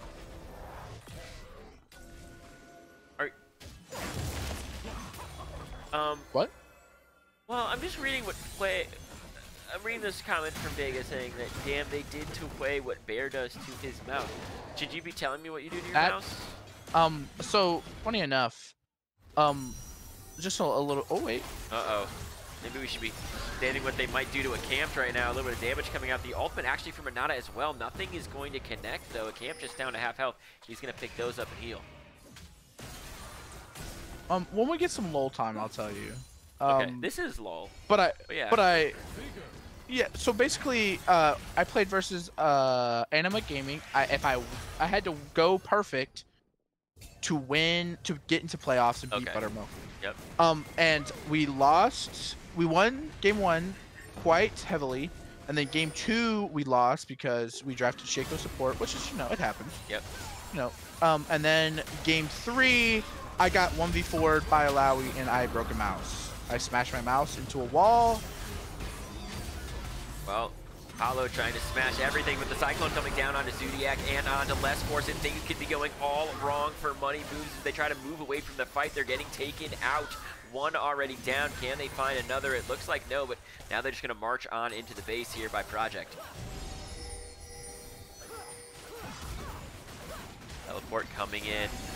This could be... Oh, looks like it's just going to be the inhib. They're going to go back for the soul. It's going to be so hard to kill Taric, Wukong, Camille, if they're able to get this soul here, Bear. Like, if your mouse had Ocean Soul, I'm not sure he would have died during that game. Look, on my defense, I do have Mites of Retainer. I know how I am. We're going to try it. Maybe this Baron flip. Maybe go over. They are sprinting to it. Hui going to be a little bit late. This does seem a little bit like a desperation play. That teleport is coming in. It's 4,000 left. It's going to be really, really close right here. Joshua Joey goes in, but it actually goes to Sejuani in the end, and now the whole fight is going to break out. They're going to have to pick targets well because a lot of damage is peppering all the way in. Taric going to find 4 people in his ultimate to keep him safe, but not Youngster Joey. My God, the hostile takeover! A massive hostile takeover. It might be enough to save the game as Hui does a little bit of damage. It's a 1-for-1 so far. They're going to look for a couple more. Terrain's dropped super low. One more hit takes him down, and this is actually going the way of Money Moves. They're hanging on to the game for a little bit longer. Oh my gosh! Oh my gosh! Oh my gosh! Oh my gosh! Oh my gosh! Oh my gosh! We're seeing it back. It was Bugbear Fiend. It was a 7K. It was like a 7K gold deficit. No longer. It's cut down to 2. No longer is it a 7K gold deficit. That just turned it on an amazing, absolutely bananas fucking a hostile takeover coming out from Memer Stakes. Oh my gosh, that was the play that saved the game. We're going to see tier 2s go down, a lot of standing gold on the map still. Yeah, that this could be probably was the best play of this series so far. It protected them from losing this game, and now they're in such a better position to take it. We've been talking about Memer Sticks kind of flying under the radar, having really great plays. There's another one. You can't even, like, that could have been, that, like, I was trying to talk about, these players have been playing so fantastic. Anyone could get player of the series right now in my mind. Memer Sticks might have just had the play to like, the end-all be-all to save the game. They're up 1,000 gold. The shift in pace is completely on the side of TV Money Moves. I mean, the absolute momentum is going crazy. Well, now you're also, like, you haven't been super scared of Memer Sticks, and now you just watch that play as someone on the side of Project Volatility, and you're like, oh shit, now we gotta care so much about our positioning and where he is and what we've used, and now this is really underneath what you're thinking, and you're like, we need a pick. We gotta find another pick. We've been finding picks with this Camille. We've been finding picks with the Flash Cyclone on top of this with this Wukong. You've been finding Hui a couple times. Keep finding picks. That's why you're winning here on Project. They need to do that.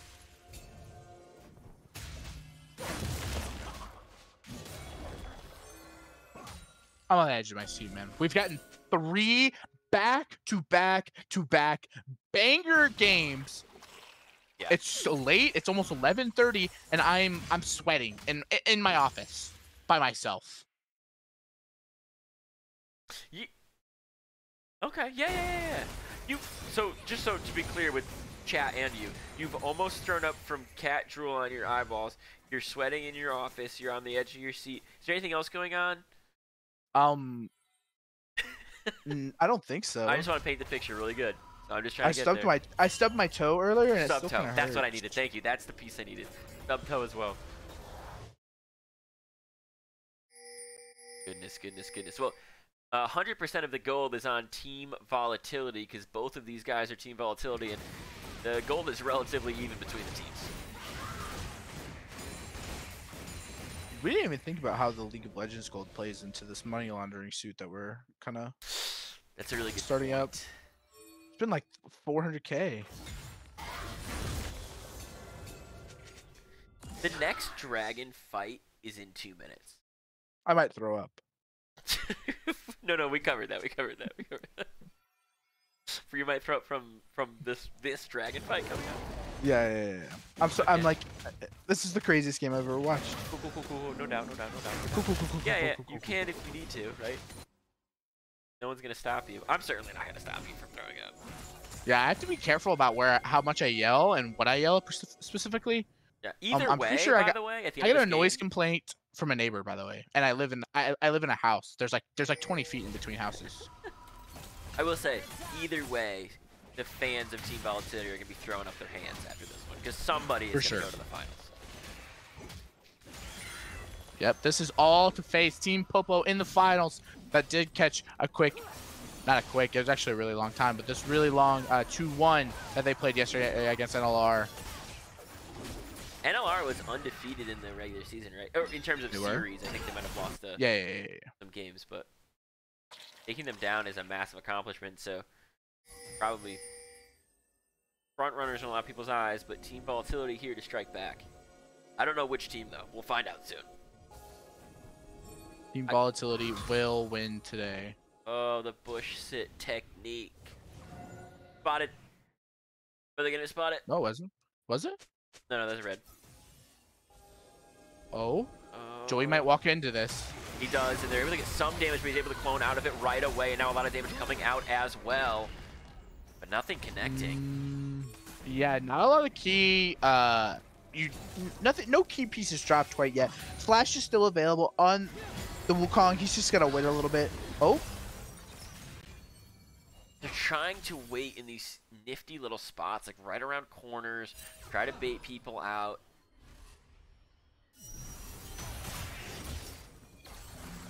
Hollow trying to frontline right now. They know they can't give this up to range, going over the wall, gonna try to find Ev Dingus here, and now no flash as well. They're able to pick him up right away. Range going. Oh my god. Everything going crazy with this massive Terracon. There comes the hostile takeover, but the Cyclone's gonna knock up 3 as well. Deep rounding now into the backline. Everybody gonna go down here as Project run through money moves. Hollow gonna pick up 1. Oh god. Is that the game?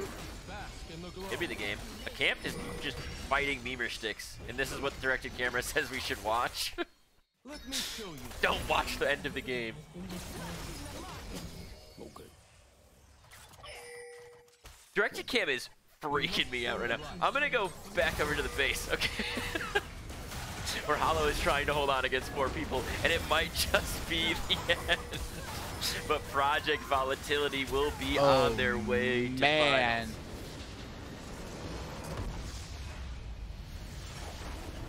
What an absolute banger of a series for Team Volatility.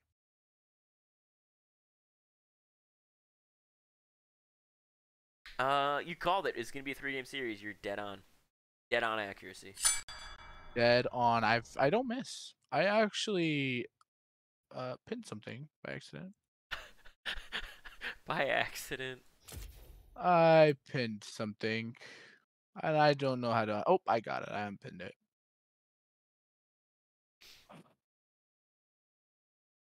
Buggleberry Finn. Yeah. This was a great series. This was a great series. A lot of turtle diffs in chat. A lot of Let's Go Turtles. Gotta say, I didn't know who was gonna take that. The team fight where Renata drops the massive hostile takeover and everything swung. I had faith that it was truly gonna be maybe 3 or 4 more team fights of just like the team that was just falling behind a little bit started to win, but no, they were able to close it out around that next fight and then kind of all TP to the base, get there and finish it off. I want your take now, Bear, before we sign off tonight. We've got Team Popo.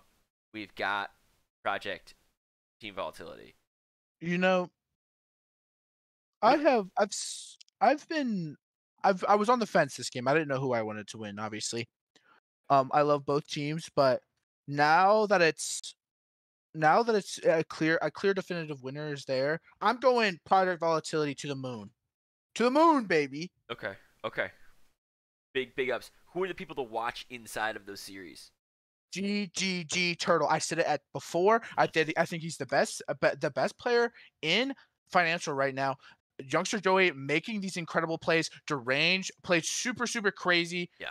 Really good, really big and dangerous lane proponent. I think that's kind of like what we're looking at from these key pieces. A Camped has his special moments where he has these massive flanks. He had this massive flank in quarterfinals on Rakan that kind of set them up to win that key game. This game he had some really big terracolts to kind of keep them alive.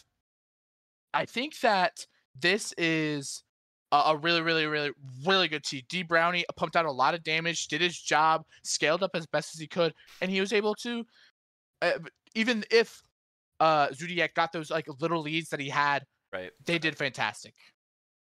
Is there someone on Team Popo that you know about that you're like, we want to pay attention to this person, or we want to focus on this specific lane? Or are you ignorant on the power of Team Popo? I'm absolutely ignorant. They were before my time before. And I know like no buff for you. I think it's their top laner who's super good. I think that's their top laner. I could be completely wrong. I know he's very good though. So that's kind of like that's where my knowledge falls off. I actually have the losing ADC in here for an interview, not Turtle. Ev Dingus, how are you doing? Nah, I just came in here to listen because I didn't want to turn on the stream, that's all. Ev Dingus, can we talk about one play that you did? Nah. Is it the one where you didn't know you had aggro as Tristana underneath the tower and died? You want to walk me through what happened in your head? I didn't know I had aggro and I died. Just like we thought. All right. Yeah. Yeah, it was not fun. And I said that afterwards, and I felt bad. I put poorly that last game in game 1, but like, what a fucking series, man. Yeah. So much fun. It's probably. How well do you know everybody that you're just playing with too? Like against.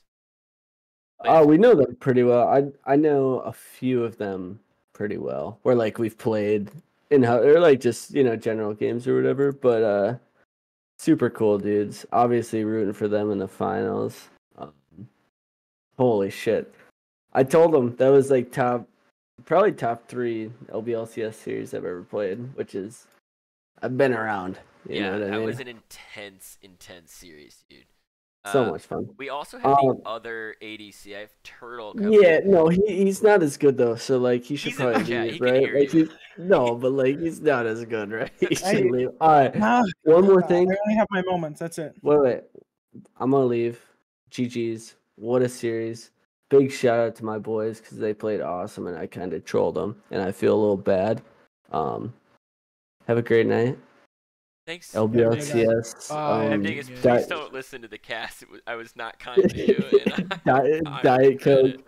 We are sponsored by Diet Coke. Please That's go not buy all the true. Diet It's Coke. not I our love Diet Coke. sponsor. DC, get your DC local Jesus. Walgreens. All right, Turtle, walk me through getting into the finals. How is your team feeling? I want to first start off. I want to respect Money Moves. They played an amazing, hell of a game. And I mark my words, I will win it for you guys. We will win it for you guys. Love it. Love that But so much. Getting into finals, I mean, it was already a stressful first round of playoffs. Then doing this, going against your sister team, I mean, even more stressful. Like, how do you justify having to go against these guys? Like, why would I ever want to go against them? I want them to go as far as they can. Well, they went as far as they could, and they could not get past you. And part of that was because you guys were just playing out of your minds. What was the conversation like when you guys kind of, back and forth game one, but game two, let's be honest, they took you guys down. They did a pretty good job finding a way to defeat you guys. They got the tempo rolling with that Sejuani pick, that infamous Sejuani pick from Less Force. What was the conversation going into game three like? Forget it. Forget game two. Wipe it off the slate. Mm-hmm. Never happened. This is game two. We're going into game two. We're going to 2-0. I love that. We looked at game three as a game two. I mean, we did everything that we could to just not remember it. Yeah, is there anything that was talked about for draft too? Like, what do you guys really want to accomplish in that final game, or are we going to be leaking too many future game strats if we talk about it? I'm gonna keep quiet on that one. All right, fair enough. I'm gonna keep quiet on that one. Was there go ahead, Bear. Okay, I just want to note that Turtle, this is back-to-back finals for you. You hit finals last split. Yep. In commercial, you lost there. What's the preparation going to be like, and what's the mindset going into finals for you, knowing that this is your back-to-back and that it's your chance to take on, I believe, your first. Is that right? Yeah. That last time was the first time we got into finals. We lost that time. So yeah, this will be my first time winning it if we do. I mean, going up to it, it's going to be a lot of Rocky songs, Running upstairs. A lot of eggs. I'm watching at least 6 movies. Yes, sir. Raw eggs. Whole carton, raw eggs. Drink them straight. Don't even stir it. God damn. Now I'm just a Turtle fan. Now I'm so glad he's just sitting there Don't listening even to Rocky stir. songs, drinking eggs every morning, preparing for the big match. Yes, sir. Hey, Turtle, I wish you the best of luck because you deserve it, man. You've been just such a stellar performer and player here at the LBLCS. I hope you have an amazing finals experience. I thank you. You guys did a great cast. I cannot wait to rewatch it. Yeah, maybe don't have Dingus watch it though. I was a little Hey, I thought you said he was a masochist. I did say that. I said a lot of things. I don't know if I should, Okay, it's all right. It's all right. All right. Well, have a wonderful evening. Is there anything you want to say to all of the Team Volatility fans, Money Moves, or Project out there? Thank you guys for coming out to support. I know I saw a lot of you guys in chat rooting for both sides. It's tough to see one of them go out, but I hope that if you are firmly on the side Team Money Moves, that you'll give us your strength to let us win it for them. All right, thank you so much. Well, everybody, we're going to be rating Captain Flowers right now, so click that button, and we are going in, baby. Thanks so much, Turtle, and good luck to Project in the finals. Thank you.